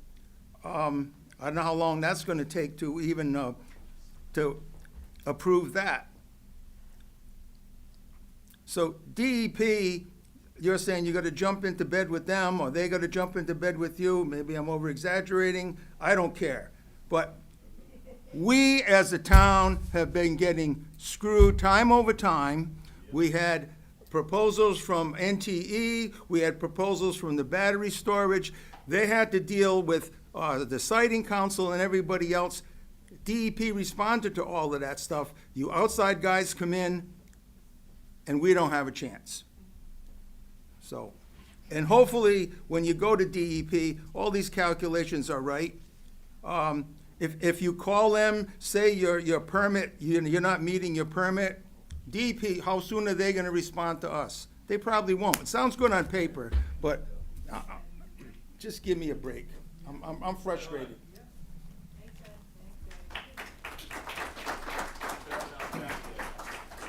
Michelle?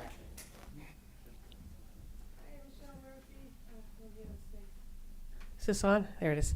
Michelle Murphy, 325 Breakneck Hill Road, Dayville, Connecticut. I just had some questions about the sewer technology. Like, do we know exactly what technology it is so that people who know about it can look at it? A lot of them that I see in Massachusetts, they are failing nitrogen. They say they can do it, but then they fail. Also, I'd like to see the numbers besides nitrogen. I'd like to see the phosphorus. I'd like to see the carbon. I'd like to see where was this type of system used in Connecticut. When I brought forth the amphidome systems to say this was going to happen in PRDs, people told me that it hadn't been done in Connecticut. And this is, people didn't believe me that this was happening in Massachusetts. I have friends that are working at these treatment plants, these mini plants, and they're failing nitrogen. But what's the carbon? Are you going to have to add a carbon source? How is that going to affect our regular plants? Then I'm thinking about nutrient deficiency, something that people don't really think about. Like I run a COMAG system. It's very, very efficient. We run short of phosphorus. How's that going to go with your system when suddenly you go out into your leach field and what you normally were getting were normal portions of nitrogen and phosphorus, and now you're getting less? How's that going to affect our plants? So also gray water. You're going to be hosing off trucks. You're going to be hosing in the garages. Is that all going to be contained? Is that going to go into your septic? So those are some questions that I had. Thank you. Thank you. Anybody else? At a certain point, Sandy will open up for people online too. Oh, yes, yes. We've got Ula, and then, Ula Teague Barclay, Yep. 26 Dark Lantern Hill Road, here as a citizen, also on the town council. I have to agree that an informed decision cannot be made without knowing who the actual occupant is going to be. And in regards to DEEP, I have a vote of no confidence on DEEP. Thinking that's going to make us feel better. We have many issues going on in this town. One is with Old Killingly Pond. The Wish Foundation has been given things that they need to follow for over 40 years. DEEP hasn't done anything for 40 years. Until this year when they took, last year in the fall when they took drastic measures. So it doesn't make anybody in this room, I believe, feel any better saying that DEEP is going to be responsible. We were also from the planning and zoning part, it said that once a project is completed or worked on, it's the town's responsibility. So what does the town need to have somebody watching the project? There were many, many things from the third-party reviewer that said, we needed to watch this, you needed to watch this, you needed to watch this, you needed to see what was going to happen in a year. Well, if something happens within a year with the water, it's too late. So things need to be settled before, and there's disturbance of wetlands, and then we're going to recreate the wetlands, and that's still disturbing them. How do you know you're going to recreate them in the same way? Thank you. thank you. Do you mind just 1 second? We just want to give anybody that's been online an opportunity to speak to us if they'd like.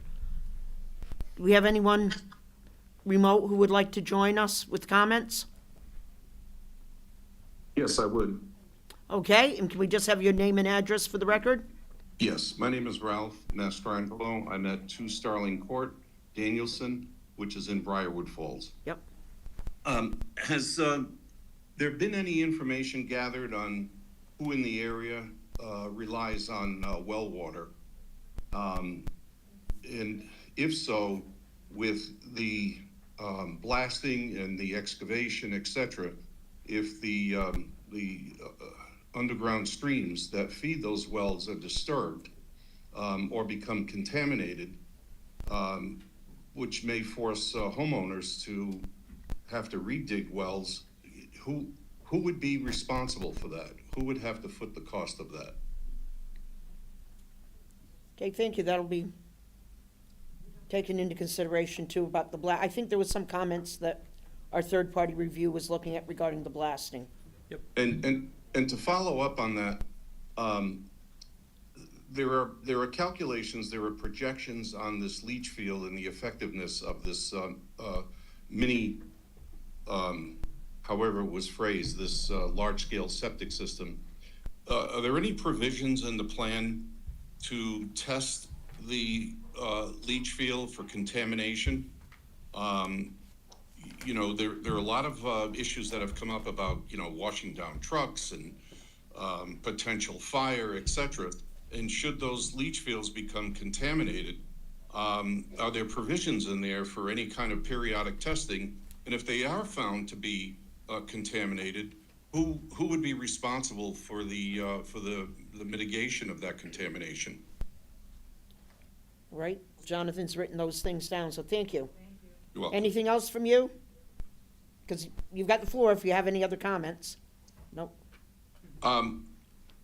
Yes, I do, and I'm sorry to say that I just have this horrifying feeling that what we're dealing with here is just a foregone conclusion, and that we're in an elaborate dance to the eventual implementation of this plan.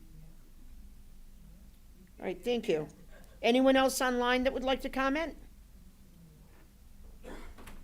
Okay, I know we had one more person here to speak right away, but if anyone else online is getting ready, just make sure you let us know before we move on. Kyle Shea, I live at 195 Cook Hill Road. The wetlands, so it says that there's 22,000 square feet that's being disturbed, 17,000 being restored. Earlier on, you were talking about a shared driveway, 3,400 square feet for one shared driveway. I'm trying to figure out how you're gonna put in 5 bridges. Now, they're saying one of them doesn't impact wetlands, but you're still only at around 5,000, maybe 5,500 square feet for a bridge. For a road that's drawn to be 32 feet wide, not 16 feet wide, like the shared driveway. So I'm just saying those numbers to me look like they might be a little off. I don't know. I'm not a professional engineer, but it doesn't to me. The numbers don't work. Oh, was that going back to the earlier application today? There was one for the driveway, for a shared driveway. It was 3,400. That was a different application. If you look Correct. at the wetlands there, Correct. it's I'm saying, crossing the property there. That's got way more wetlands on it than this whole site. For real. Yeah, that's all wetland. so for real. 5,000 square feet is enough room to build a bridge? It's different. I'm The talking other about- one's a totally different No, I'm project. talking about Project Husky. There's 5 bridges to be Oh, built yeah. here. At 22,000 square feet to be disturbed. So that's only roughly, he said that one of the bridges isn't in wetlands area. So that's still only 5,000 square feet to build a bridge. I've worked in construction for 38 years. Yeah, they'll show you, they'll be going back later to the design on those. They're prefabbed. Okay. That- Madam Chair, I forgot to hand these to the clerk. Oh, would you please? And then he has them for the record. Or better yet, Jonathan, go get them. There's 8 copies, one for the record and one for each commissioner. Thank you so much. Okay, anyone else?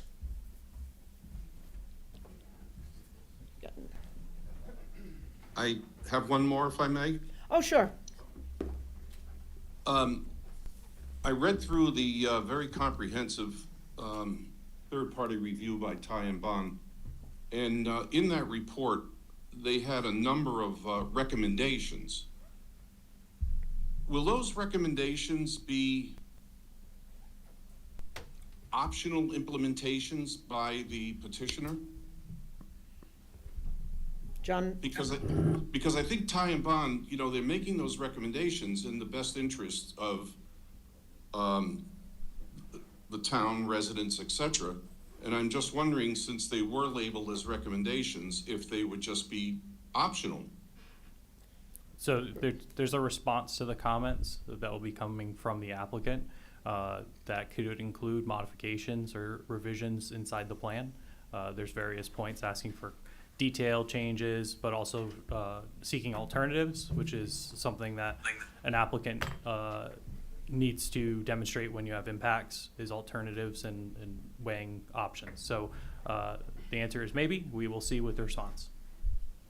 And to follow up on that, also Ty and Bond requested in a number of places documentation from the applicant.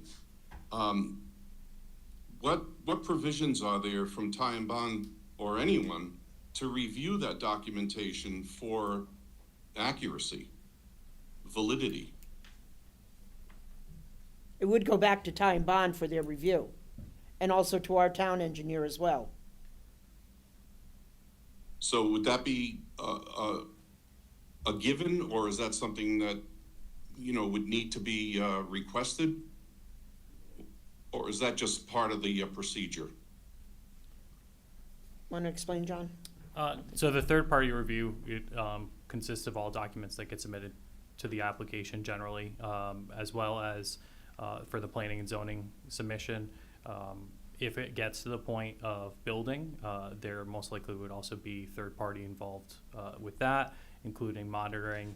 All, again, would be looked at from a cost to the applicant themselves, is the general process for that. But anything submitted to us within reason, we're going to have our third party review it and check the validity. There are certain elements of this application that are outside of our review areas that might not be reviewed to this body.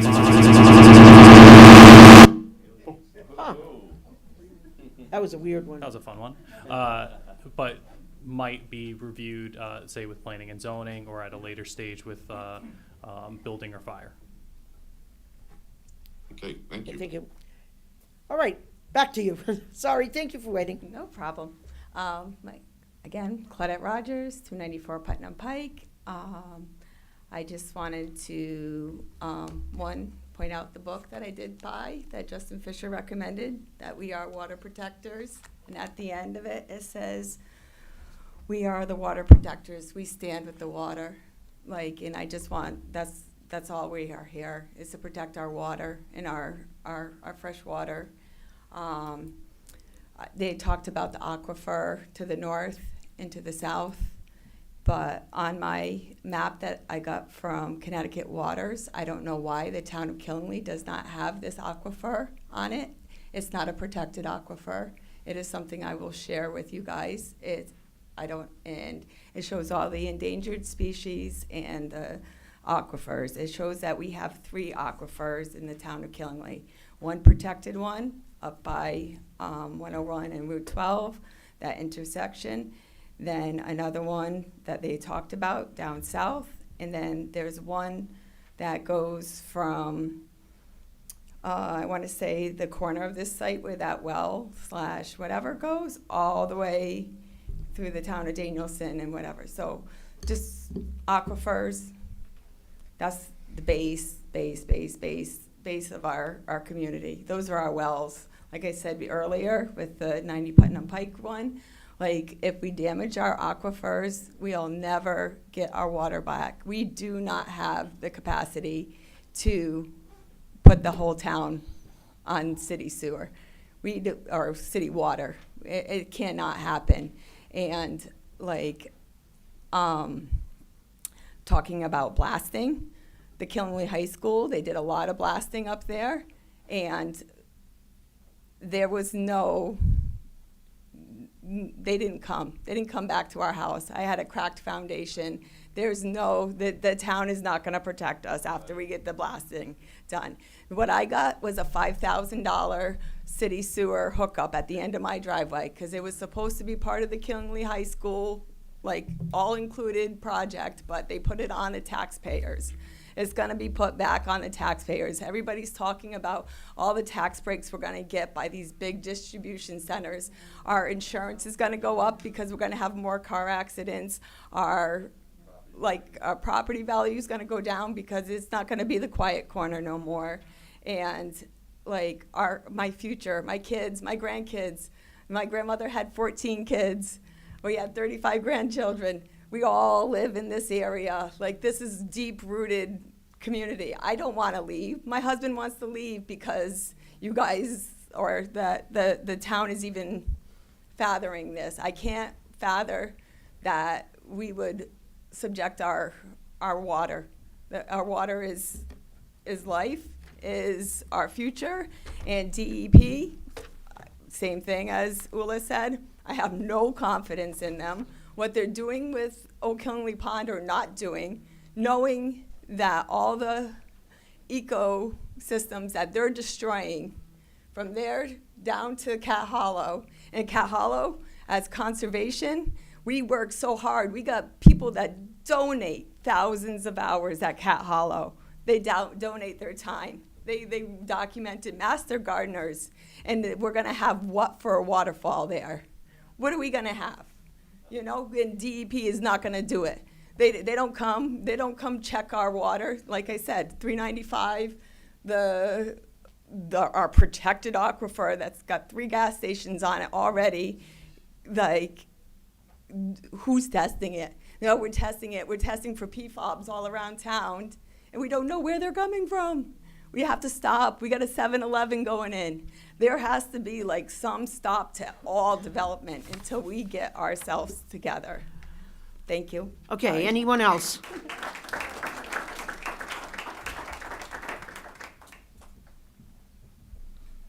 Gordon Merkel, 131 Slater Road. This gentleman said something really good, and so did Jared over there. I just wanted to bring up, I know we're going to have a facility, and it's based on the facility. I am concerned about who is going to be in the facility. I think it's important for our waterway. You have things like ESG scores, so it is important that we know what's going to be stored there, who's going to be storing it. And I guess my other question would, depending on the item stored, and would it be bonded appropriately? I don't want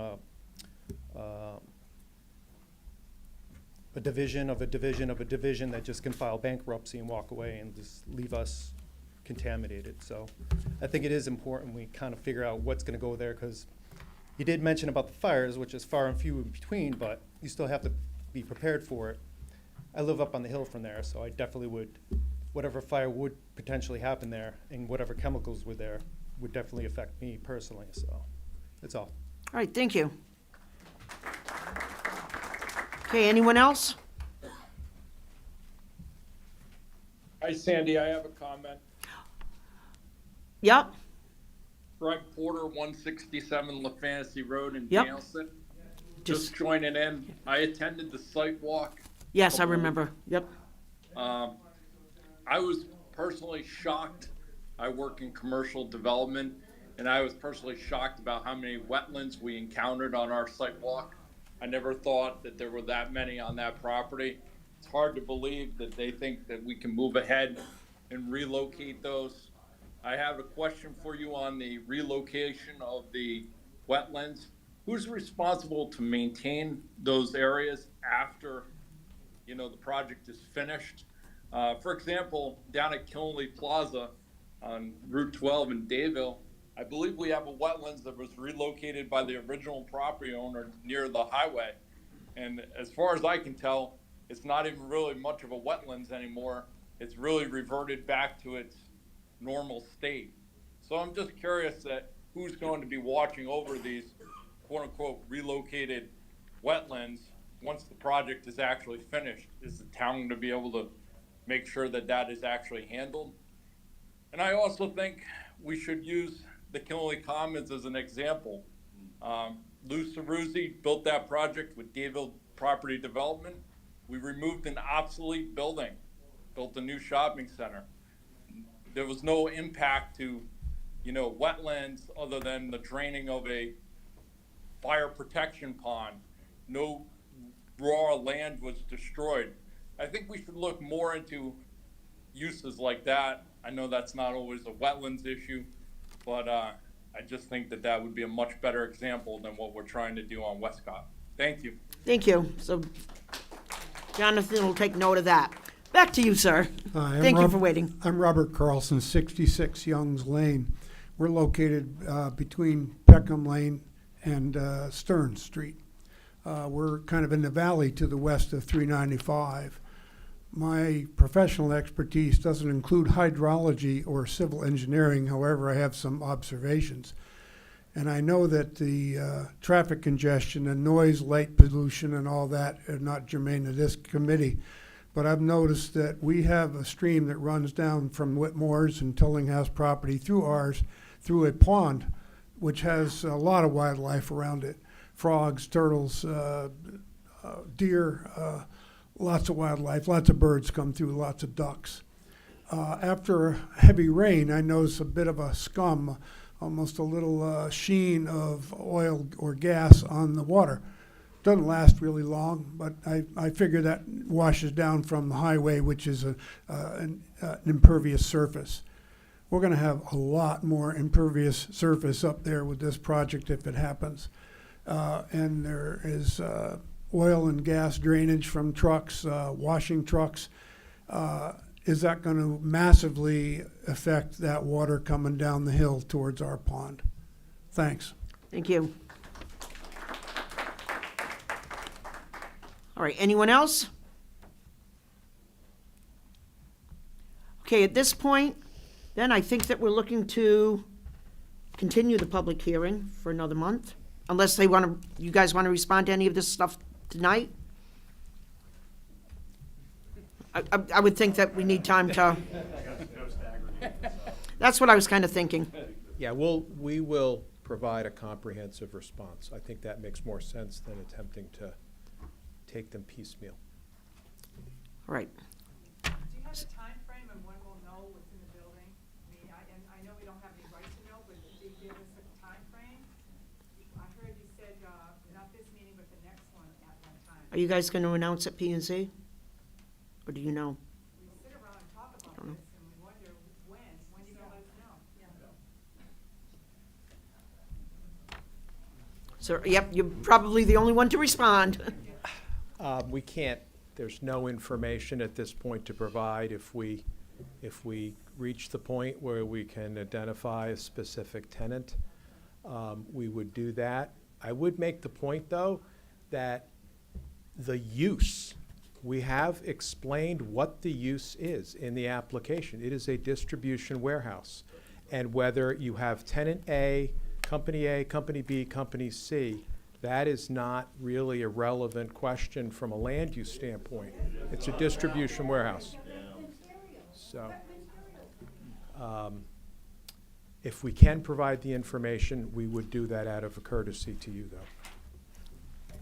Yeah, but are they gonna be Okay. distributing paper, are they gonna be distributing paper towels, or are they gonna be distributing potentially harmful chemicals? I believe and you already dust spoke this evening, didn't you? Yep. Okay, at this point, I think we would act on anything else during the second portion of this. Yes. Discuss your concern and stuff.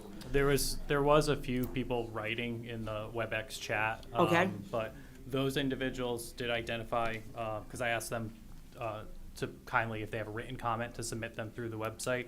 One of them already did. It was Miss Mazzarella DeJay, number 40 comment. I think she had submitted one prior as well. So Okay. if she has additional comments, I'd ask her to just submit those. And with them agreeing to the continuance, it gives people more of an opportunity to submit a written comment. Yeah, generally, and I'll just speak on it quickly, because there's a public hearing, any new information coming in, review, everything like that, needs to be done through the public hearing process. Once the public hearing is closed, where the commission is only to consider the record that's been presented to them.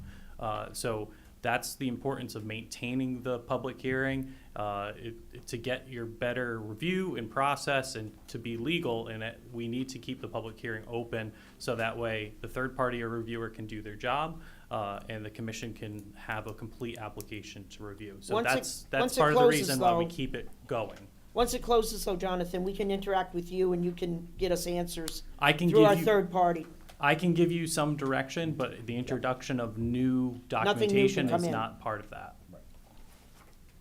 Because of it being in public hearing. Okay, do we have a motion to continue this public hearing? So moved. Okay, Karina, we're doing roll calls.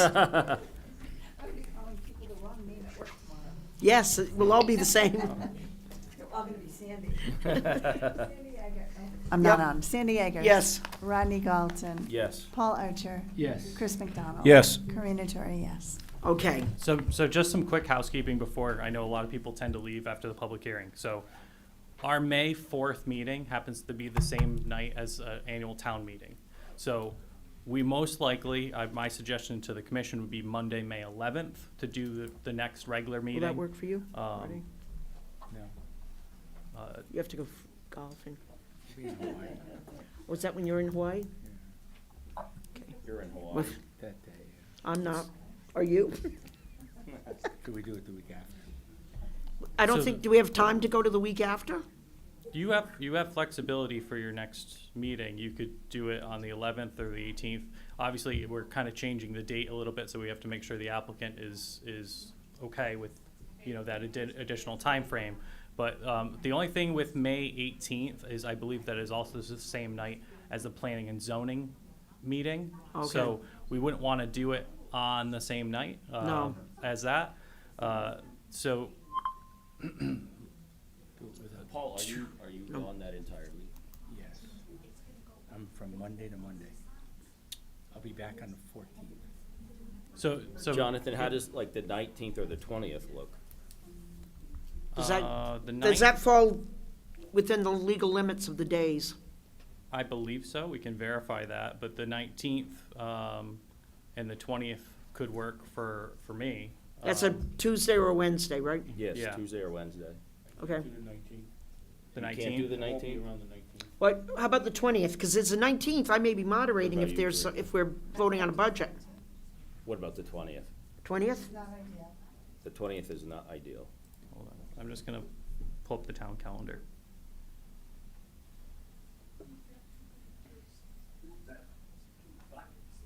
Because when people want to attend, you don't want it to conflict with the budget Right. meeting. Paul's gone. He has to go to Hawaii, he's not taking us. It's an option, but not for me. How about the 15th? 15th or? Wait, I'm looking this month, sorry. Let me look into May. So not the 13th? You're gone for that week. I won't be back. So He won't we would be still, back. we would still have a quorum during that process. So generally, if a member is absent, we would ask them to review the record and review the recording. If it doesn't matter, should we just go with the 11th if you're still, Yeah. if you're gonna be gone anyhow? Correct. Because Paul, we'll you- have Rainey to act as a Right. full. And Paul, you agree to review all the materials? 100%. We would touch on that on the next meeting. And we will quiz you. Yes. Yeah. Then why So- don't we There just will stick be a with the test. 11th? So Monday, May 11th. Yeah, might as well. Okay. Because we don't want it to conflict with anybody that wants to go to the budget hearing and, Right. But when is the referendum? The 12th. I believe you'd go on the Tuesdays, the 5th and the 12th. Because if we have the referendum, and should that fail, Townwide, we're taking the room. yeah, so townwide vote is. yeah, but May- that's on Tuesday. No, I'm just. Yeah. Yeah. Yeah. Yeah, Yeah, it's. yeah, that's true too. It's the, That's true the too. Tuesday is the all-day vote. Yes. So the 12th. So we're. So I'll have to be out there to moderate at stupid o'clock on the 12th. You're gonna laugh, aren't you? Okay, so that'll be part of our posting for the agenda, just so everyone's aware. If for some reason anyone who's not available to come here in person, we do run the meeting through WebEx. We simulcast the meeting on Facebook, YouTube, and Channel 22 for those of you that still have Channel 22. So, yeah, Channel 22 is on. it is on right now. We are live. That's why you can see it in the hallway. I'm here, I can't tell. Yep.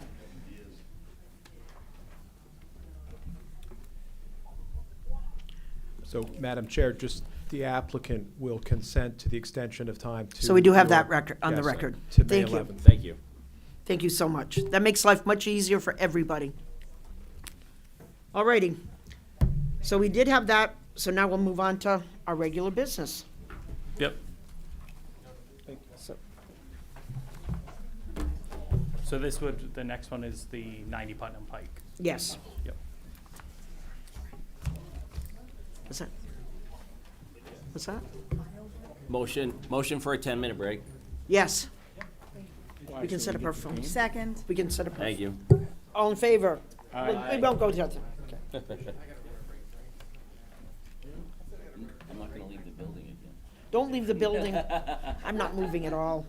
Like I said, I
Back on the record.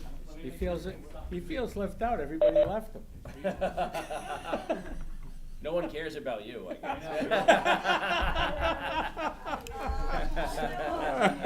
guess. He's just breathing a sigh of relief that they all left him. Yeah. Yeah, that's right, yeah. That's what we're trying to, oh, we're tied. We must have just gotten a free throw. Oh, now we missed the second one, okay. So, Madam Chair, we are back on the record. All right, we're back on the record, okay. Ready to roll then. No more play-by-play, Sandy. All right, we're going back to items 1 and 2 of unfinished business, because we did have the change in our agenda, and items 3 and 4 have been already taken care of. So right now, under unfinished business, first item is application 25-1618 of Solely Engineering for construction of 2 new distribution centers totaling 476,250 plus or minus square feet, with all of the amenities that go with those. Jonathan, you want to give us a quick rundown first, and then we'll switch it back to him? I'm just gonna get this up for anyone who's still watching at home. Not the game. I might violate some broadcasting laws if I. Hold on. Close the other one. Yeah, that color one's probably the best one. Yep. I put all 3 just kind of together for now, and then we'll go from there.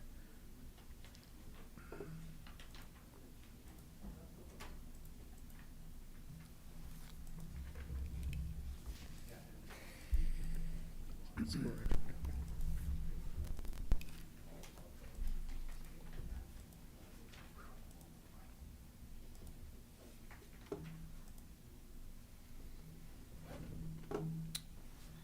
second. Gonna do it this way. That works. There we go. All set? All set. Okay. Good evening again.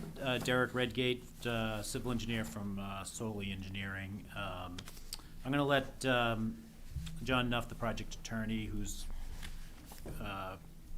remotely joining us tonight, give an introduction, and then I'll follow up after that.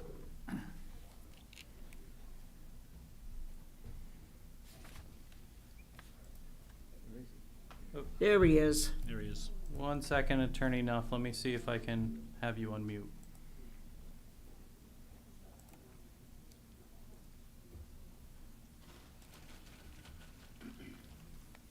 There you go. How's that? Perfect.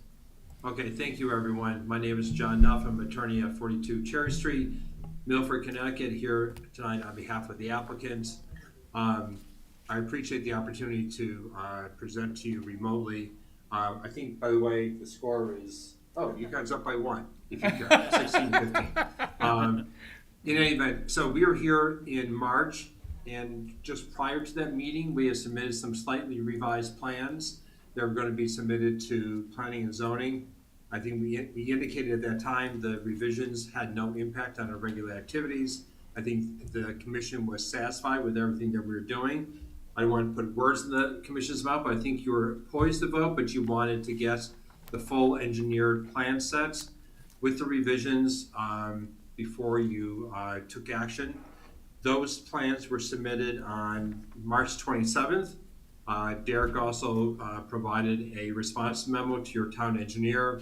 We got an email response or a memo back from your town engineer. It seems to be satisfied with everything. There was one comment regarding a spillover that Derek can address, but everything else the town engineer is satisfied with. So the one thing that I do want to address, in addition to the plan revisions and what I just discussed, is the fact that we have withdrawn our planning and zoning application, and we're going to be submitting this week so that it can be received next Monday night on the 13th, I believe.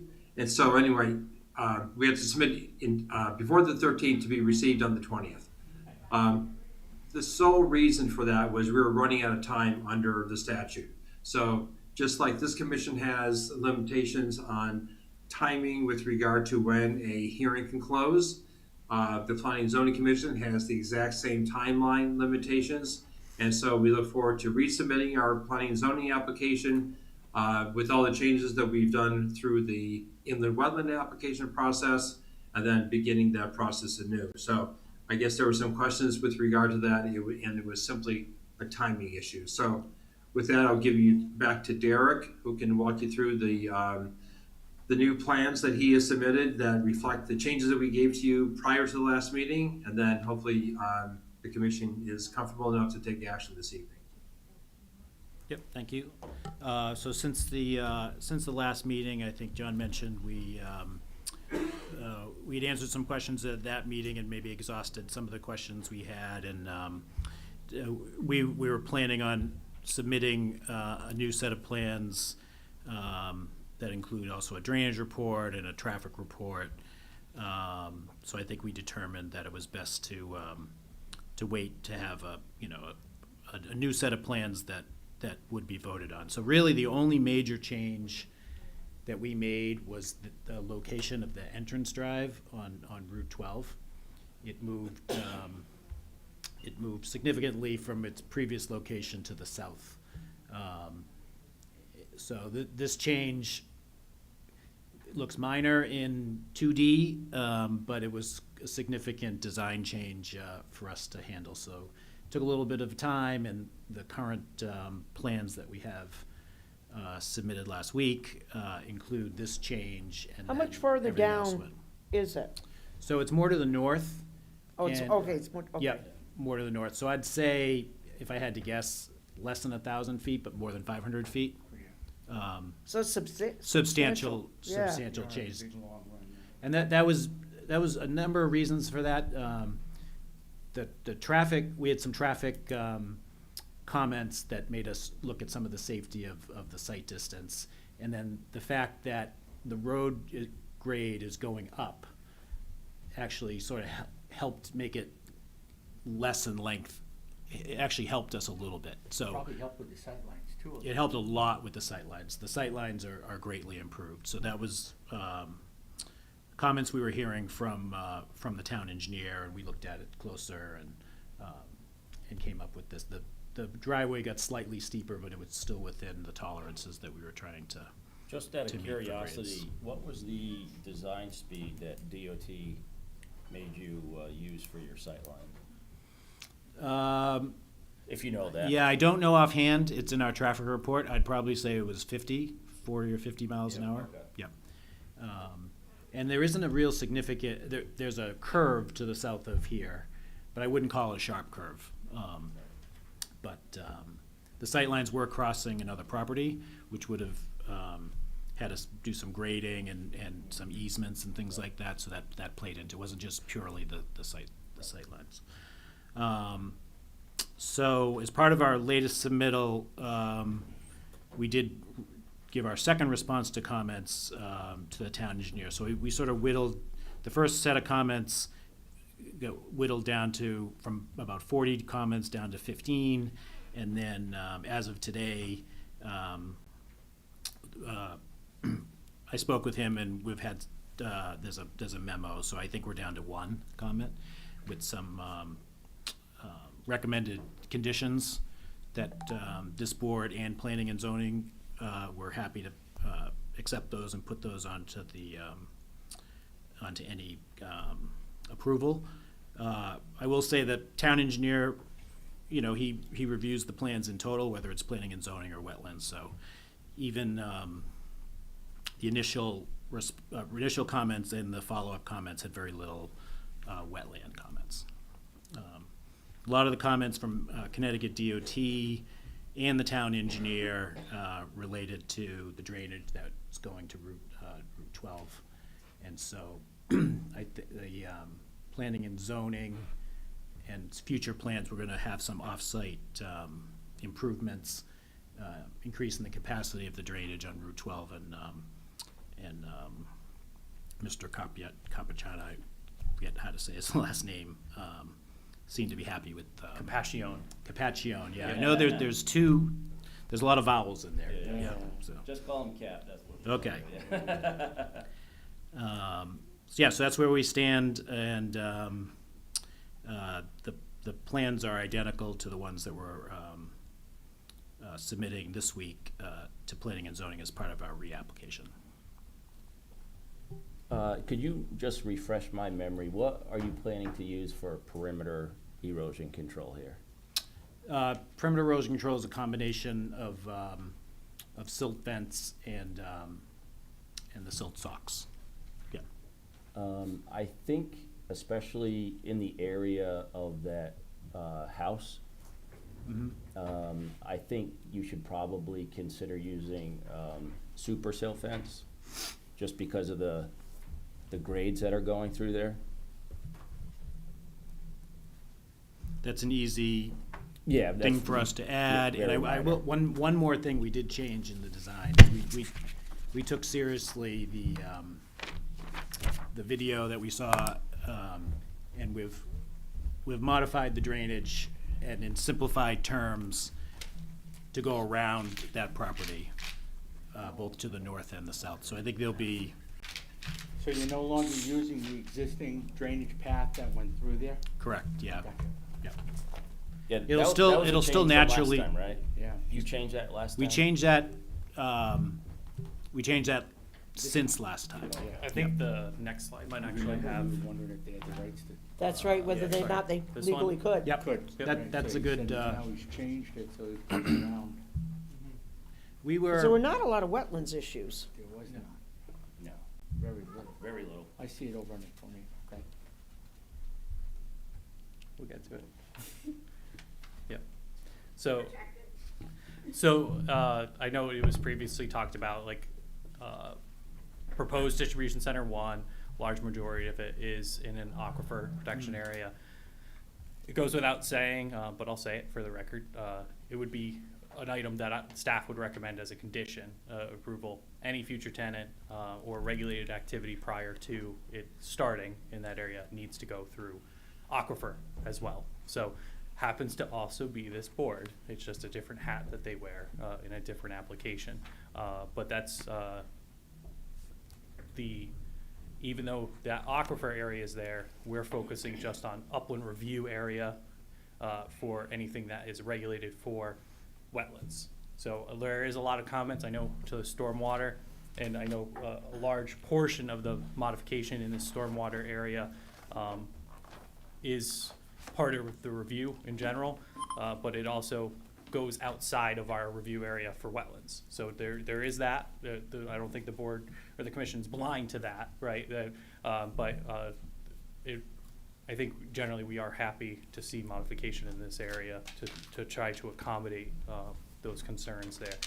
I can say from a standpoint, I did meet with that property owner, did walk that area and just kind of view the existing areas, that existing drainage trench that's on the site, and there was a significant amount of French drains installed to the rear of the property from many years ago. So there were some maintenance items that we did talk about for that. But that's outside of this. I just made a note. yeah, I mean, in a typical design, you actually try to maintain the natural drainage patterns. So then it became obvious here that we could make a significant improvement without, we could easily make that improvement as part of this project. And the aquifer would be what was the process with that? So the local application to the Wetlands Commission, well, the Aquifer Commission, it just happens to be a different hat that this board or this commission holds, and it's for registration purposes.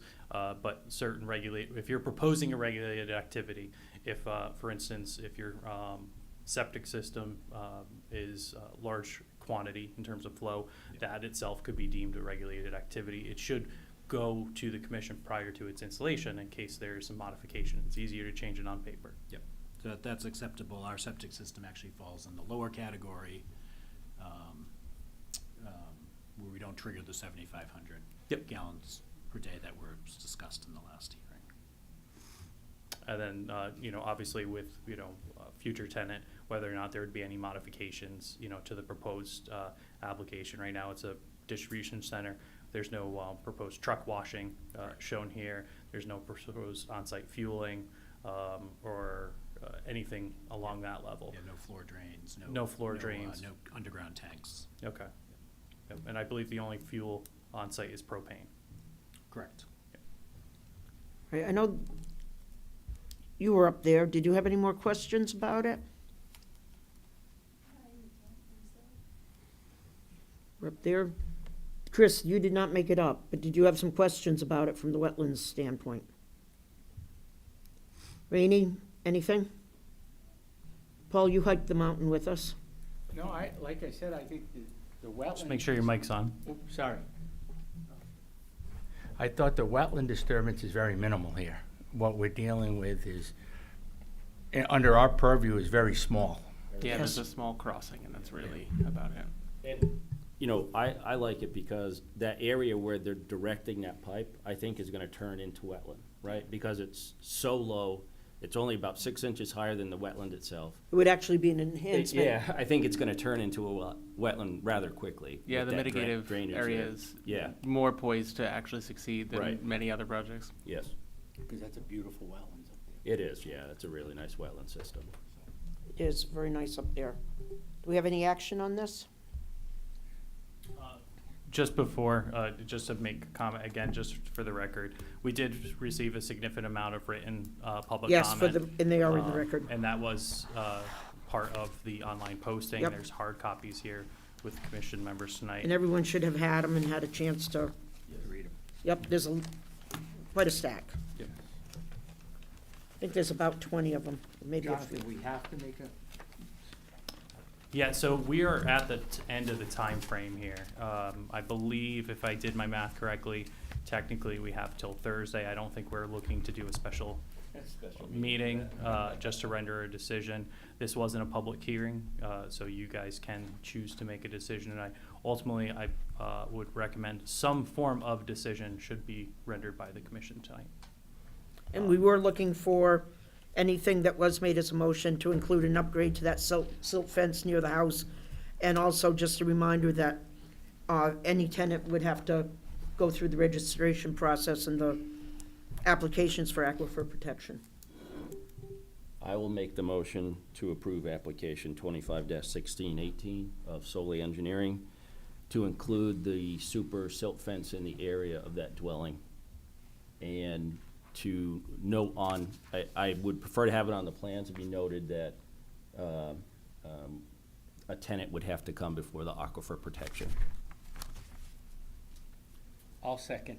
Okay, motion's been made and seconded to approve application 25-1618, contingent upon the use of the super silt fencing in that area near the house, and that there be a very visible note that aquifer protection applications were required from the tenant, as the case may be. Could I just add again, just for a point for the record, we do have a standard set of conditions that are normally part of an application, which requires permanent monumentation of the wetland, and those will also be included with the approval, unless the commission felt otherwise. I mean the placards. The placards. Placards. Yep. No, I think standard. Yeah, I think that's, Yeah, it's standard that should set, be, just so that he's aware, but I think that, I don't even think we need that in the No, motion because it's part of always our included. process. It's been the same standard set for about 10 years since I've been here, and I think Yep. Eric had it as well prior to me. That's acceptable. Okay, any discussion on that? Roll call, Sandy Eggers, yes. Rodney Galton, Yes. Paul Archer, Yes. Chris McDonald, No. Karina Tori, no. Okay, so 3-2, the motion does carry, so it does pass. Okay, Enjoy the game. next item would be, actually, any new business? Just this course. But I don't think anything else came in. I do have, it's not new business, I have something under correspondence to the commission. But it could be potentially new business, but I Okay. don't think so. And I'll give you guys a copy of this. I think it was in your packet as well. The 350 Hartford Pike. Yep, so 350 Hartford Pike Killingly Engineering and Associates did submit a correspondence, and that was a recommendation from staff in regards to essentially General Statute 8-26, which requires a decision be filed to the Planning and Zoning Commission by the Wetlands Commission prior to the execution of a subdivision or proposed an action on that subdivision application. I believe that statute does go on to say if it's triggered, but the applicant or Killing Engineering did want to submit this. They provided a site plan as shown, and we've had a application before for the cemetery to the north. Yep. We received another a previous application when they put in that driveway. I believe the only wetlands are off this site to the north and not within your 200-foot upland review area. The proposed subdivision map also does not contain any regulated areas or regulated activities. So it's this, I think it's called a non-jurisdictional approval. Any activity would have to come back anyhow, wouldn't it? Oh, yeah, if there was found it, but because of the statute and the requirement, or as they read it, the requirement for it to come here prior to going to planning and zoning, we would just be looking for a jurisdictional ruling that there's no regulated activity, and anything, if there is a regulated activity, if our wetlands are found, then they would come back. But I think you can. Where are they splitting it? Are they splitting I off do the have a- church from? Yeah, I have Oh, a if I map. looked at the back, okay. I would assume they're splitting off the church from the Glorious Kitchen part. Can we ask for a letter from anybody, or we just? So you can ask for a letter from a soil scientist who would be the correct individual to weigh in that there is in fact no wetlands. In looking this up, that is common that a wetlands commission might require something like that before rendering their decision. I'm just relying more on a previous application, and I don't think anything has changed substantially to change Right. that area. This is a heavily developed site. And they're not proposing any development. They're not proposing any development. This is just simply a Line down the splitting, middle. just a line down the middle. There's no regulated activity being proposed. So if you want a letter, we could ask for that, but I don't think it would I come don't to think that. a letter's necessary in a case like this, because all we're doing is drawing a line. Agreed. Agreed. If they might have been proposing something to develop something or something like that, that would be something different. Down in the parking lot. Right. Yeah, so and they need this to go forward on the subdivision. That is their interpretation of State statute. of the state statute. And I agree with that, so. I will, and again, I don't know if we have anyone still on, I think we might have one or two people still online, so I just want them to see the same thing that we're looking at here. I'm okay with this. So What that are you proposed thinking, line Rodney? comes down through here. I don't see it's literally what, 4 lines on a map? Yeah. Could it be, doesn't change anything. Yeah, I looked at this for, generally for zoning compliance. No.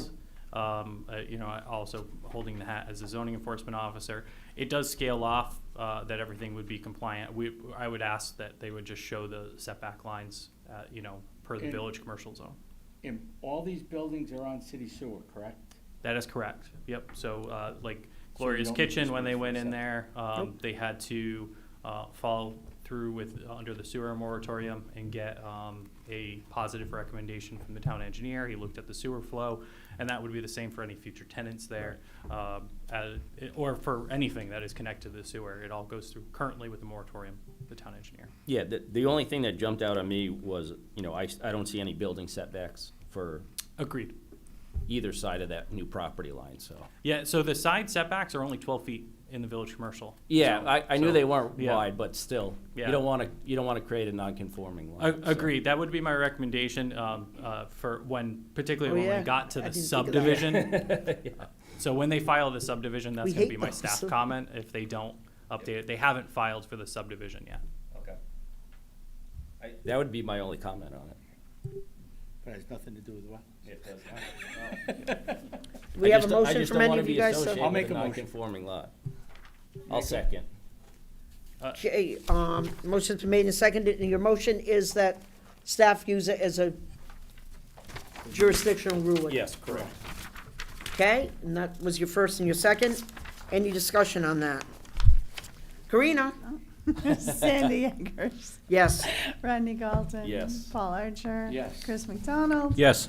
Karina Tori, yes. Okay, so one other housekeeping item, I didn't write it on here. We were approached by the Vision Committee. The Vision Committee is Yeah. looking for additional feedback. They have identified April 27th, which is a Monday, for a special meeting, I believe, is what they're looking to identify. That Vision Committee is working on effectively a vision document, vision plan. It could be a 5-year plan, 10-year plan, 50-year plan. I'm not sure. They have discussed a lot of different options. They have been looking for a lot of different stakeholders to provide feedback. I think our only condition of talking with them is anything that is subject currently applications to you, we wouldn't be discussing that night, especially if it's for a public hearing. It's not appropriate. So, But it would be the time to bring up our thoughts on yeah. what we would like to see instead of what we are dealing Yeah, with. so the vice chair for that board is Fred. Perfect. That sat on wetlands for 20 Yeah. years. Oh, yeah. Yep. Yeah, he told us he was retiring, and then he joined. Yeah. And Another that, group. that's a commission, not a committee? That is a I believe a temporary committee Oh, is it? overall. But the way they set it up, I believe they're calling it a commission. Yeah. But it's for a project. They are Right, going yeah. through and Is there any way, because Mondays seem to work for us, and if we weren't meeting with them until 7, and we have all this nice daylight now, they might be meeting with some other group on the 15th. So the 27th is what was identified. I can check to see if we can be added to their existing meeting on the 15th, if that would work for you. Yeah. I won't be here on the 15th. no, 15th wasn't good. Okay. And So if it was the 27th, they're inviting us. My goal we would be be able to to at go least out? get a couple Would of we you. be able to go out to the land of much wetlands at the same time before we go there? We could look to schedule our site walk that same day for that one subdivision application, if it works for everyone. It kind of makes sense, right? Yeah, I will confirm time, because we're waiting to make sure the applicant can have that flagged. But I'll relay that to him, that's kind of where we're eyeing. And if we look to meet on the 27th, obviously we have a quorum. I believe it will be kind of a joint meeting. We would, work Yep. with them and Or work well. on it. So, But I think that would be nice, because if we went up there at the same time, got it Yeah. all out of the way. they hold their meetings typically here, but it didn't seem right to add it onto our agenda for one of our meetings. So they did identify this special meeting opportunity. So I'll confirm with Ashley, is their essentially their secretary through the town manager's office, on the exact day and time, and I will share with you guys an agenda. And I know it's getting late and we've been jumping around, but did we actually open up the application? Because we need to legally continue that one till May 11th. Oh, right. I don't think we actually did. No. So that one is effectively continued. Yeah, but I think we should probably for housekeeping. Yeah, if you want to go back Yes, and why make a don't, motion for that. because under our old business, we had application 26-1624 of the Ryan Companies. Yeah. And we would be looking for a motion to continue that with a public hearing and a May 11th meeting. I will make that motion. Second. Do it again, do it again. Sandy Eggers. Yes. Rodney Galton. Yes. Paul Archer. Yes. Chris McDonald. Yes. Karina Tori, yes. Okay, it's just safer. Better to have all the housekeeping in place. Yep.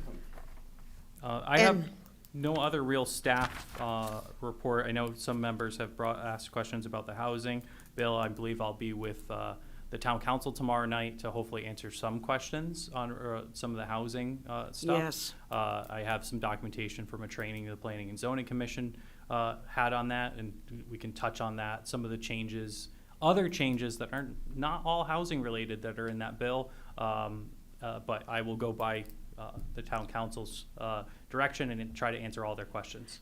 And Ed, we do like little stories, and we'd love to hear something now. But most importantly, I know we teased you about coming, but you don't know how much we appreciate it. I think it's important that we have, it is, we're all the same. We should all be on, And I impress upon people that they have a responsibility to come and trying to get prior people to come, didn't happen. but we really appreciate you Still, coming. and I'm having a hard time, I gotta be careful what I say, but, When did that start? That you were no, careful what you said. there is at points, I have to, I know what you mean. but, so, in this case. But we I- appreciate it. But you do know how much we would rag on you until you did come. I know that. So, There's see? no question about that. But I had a comment today, so it was worth, and that's. Anything else you can add for us this We're gonna evening? be discussing appointment tomorrow night. We're gonna be discussing the vacancy on the town council.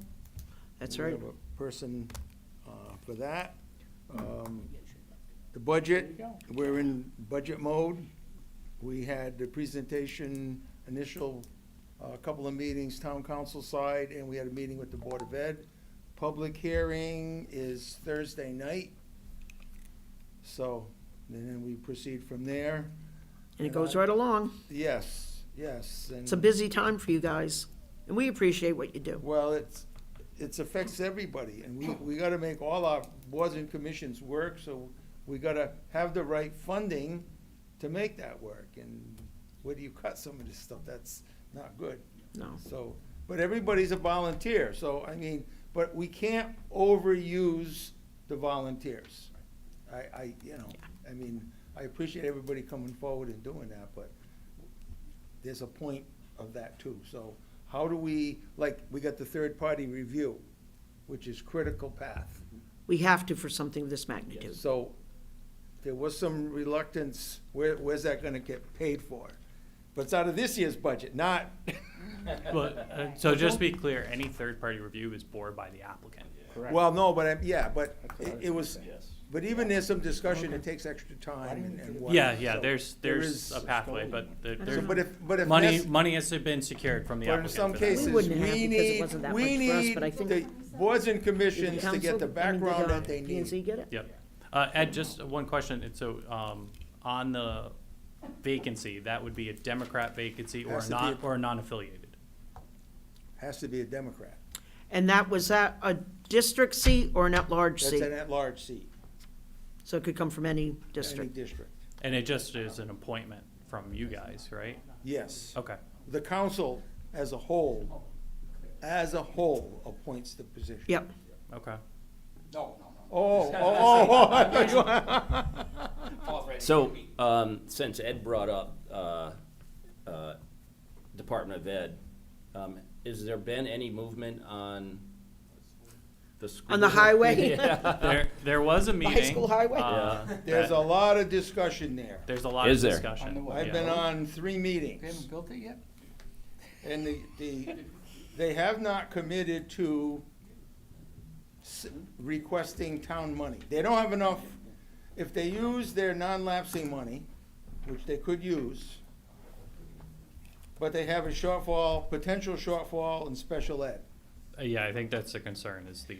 If they Have it spend the happen. money on the road and they come to the council for the shortfall on special ed, that's gonna be a hard sell. I did meet with Alec earlier this week, and he was running through some alternative pathways, including one that was identified by us on a more northern pathway with a less impact on crossings and what would be involved with that. So you might get that again because I think we figured that out in the field. Another one. Yeah. we looked at an alternate right near the ag building to come down that way. That was another discussion, yeah. It's too steep of a slope. Right. And the contamination for the oil spill. Right, yeah. So now we're going further north. On the town, the town is looking at going further north. You guys have a deal, yes, you worked out something with the Board of Ed on that other thing. Right. And from the town side, because we weren't involved in that, and they're looking now for money on the town side, we're looking at alternatives. Thought it all cost the same. Right. I mean, we tried to work with them, but it was to a point where we don't have to give you another approval, right? You already have an approval, but we tried to work with them because we know that it's needed, right? Well, this is needed, it has Yeah. to be, they need access to the lower fields and whatnot. We're not arguing that, town council not arguing that at all. But the cost, where they wanna be, Yeah. and then they haven't come to, we have not been officially asked. Right. Yeah. And that's the problem. Right, so you can't even bring it up because you haven't been. Well, I tried to, but the contractor has a purchase order to do 50% of the other work. That's a problem. Yeah. So you might be seeing it from the town council side, going further, because as I walked through, we were looking at just a crossing, I think. A very, very simple crossing, So very narrow. I don't know where that's going.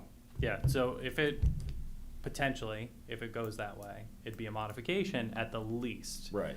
It could be a new application, to be fair. Right. Because it That might. could very well be, it might. But I know it was It would almost discussed. have to be a new application because they didn't even have enough wetland information over there, did they? We have talked about that internally, and there has been conversation about getting flagging information up there. I think it would have to be part of the application as a whole. I think it could still be a modification because you're not subsequently changing to a detriment, right? Like, at least on paper, it looks like it would be less impactful. But it would have to come back here no matter what, and then you guys get to weigh in. There's a question of funding, obviously, right, with the council end of it. That's where we sort of. The town. Well, if they had the ask, we'd have been here, we probably would be on your agenda tonight to go forward. But they didn't come this way. I would say I think the town is being proactive and trying to find a solution to a problem that the school has. Right. And we're doing our due diligence to try to help them with that process. But there is also some partnership that needs to occur because it is a school Well, facility. I think it frustrated, I don't wanna speak for Sandy, but I think it frustrated Sandy and I because Oh, yes. we were told that all those options were gonna cost the Same same amount of thing. money. The options that they chose to present. Yes. There was also an ask by this commission to seek alternatives, which they said that they didn't want to spend the money for. They would have to go back to the Board of Ed. They weren't meeting. All of those notes have been relayed to the new town manager. Yeah, I mean, it was quite so- interesting Yeah. situation. It was. It's. That's why it's so nice if you come It's a here. lousy situation, because it could have been handled Very different. way back earlier, Yes. and the road would have been in now. And done. Yes. And there's a time frame Mhm. downstairs that he has. Yeah, Yes. that's That's also a another- curious another- and situation. that might be- Yeah. That's also another curious situation. I don't wanna Yes. discuss that. Yeah. And then we're looking at a new roof at KISS. Well, the roof, It's we never put a- been any good. No, we put a 25-year roof on that building, and it's 25 years. Luckily, it sort of made it, but we got structural problems over there too. So that's another issue, because the first roof, the building was what, 87, 88? We put a new roof on in 2000, 25-year. We should have did a 50, but again, we didn't. I was not part of this, but I was complaining that we should have went to the 50, at least get a 50-year roof on. And then you have half a chance of getting 35 years out of it, but. And what else do we have here? Any? We still got the PFAS. There's a meeting for the PFAS Wednesday night. That's about- not a good situation. They haven't determined where the source is yet. So there's gonna be a presentation by DEP on Wednesday, and they're gonna supposedly giving out free test kits. But is it free test kits to include PFAS testing, or is it just a general well test? Water te- And then yeah. what are they gonna do if you got it? They call it a forever chemical for a reason. Well, that'll extend, that'll do a lot of things. They could extend the testing area where they're gonna go. So I will tell you. These are awful. As someone who's in development, we have to test for PFAS every time we touch a site. And there are special testing kits. Yes, You yes. can't just take a tap off your well and send it in, because they won't even test it for PFAS. Right, It has to be a particular container, you have to wear gloves, you gotta do all that stuff, right? So it's gotta be a specialty kit, so. So I don't know what they're gonna present, because the information, I haven't, That's been some of the testing right now, has been those testing Mhm. for the ones they initially identified, but then that area kept growing and Right. growing. And being that they're forever chemicals, so we're talking 1940s, 1950s Right. when these started getting introduced. The source could have been from them. It doesn't necessarily have to be something that's ongoing. Right. But yeah, there's a lot of due diligence with that. I know we tried to assist with mapping, Mhm. and then we were getting a trickle of information from Connecticut Water. So again, we want to try to help them, Right. as much as we can. But there's a lot of people that have been calling about that. I can tell you, one of my sites in Massachusetts has never been developed. There's no, this is all wooded, right? It's all part of forestry and everything else. There is no industrial, we found PFAS. yep. I mean, how, right? Because there's nothing industrial near it. It just, it But it was it blows your mind. agricultural?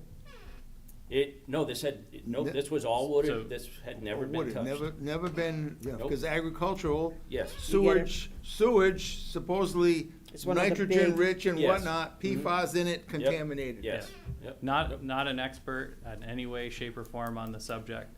There's some great documentaries on it, Yes. but I think Dark Water is that Yeah. one? Yeah. So focusing on like Dow Chemical and some of the other offshoots with Teflon. Yes. I believe every one of our bloodstreams would test positive Yes. for PFAS. Yes. So it is prevalent, but it's a matter of exposure, right? So Yes. if you think you have clean drinking water, making sure that you do the testing. So if anyone is approached to do the testing from Connecticut Water, I will caution, just make sure that it is in fact Connecticut Water and everything like that, to do the testing. And they have been deploying some filters for there, but then there's a question of what's the longevity support, what are the funding for some of those? 1 year. Yeah, and They'll put them in the first year and then you're on your own. Yep. Yeah. Well, now, but they're also looking at, use the state water revolving, the drinking water state revolving fund loan grant to extend the water lines. Yeah, Because it's already down there, the water comes down from Maple Street,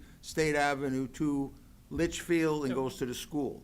Yeah. And then goes down to Litchfield Avenue, because the fire training school wanted to go Oh, down. yeah, that's right. But a lot of people on Litchfield, between the school and 101, they've got filters on their stuff. So How that's- how far in that whole stretch they actually had it documented right now? they've been testing up Lake Road, southern part of Alexander's Lake. Yeah, Weeks Lane, out Arnold to, Lane. The private end. Out to Yes. the former, Body Balance, right? Former Charlene studio. Yep. And then a little bit south, but I think as you start moving south into like the State Ave area and stuff, I think there is existing Connecticut Well, all water that is city connections. water, so Yeah. it's city water that, yeah. It doesn't mean The that village, PFAS the village itself is city water, but when you Yeah, slightly get PFAS north could of very village. much be in that area. It just means they don't have private wells. Right. And then it's a question of, the city water in that area, where is the aquifer head that's feeding that, and what's the testing schedule for that? But yeah, it can quickly become Oh, yeah. a ballooning thing, and it's an international issue. Oh, it is, There for is, sure. chemical processes, manufacturing processes that can happen in a different country. Mhm. If the wind blows the right way, it can affect this area. So, And then we still got this issue with the sewer plant.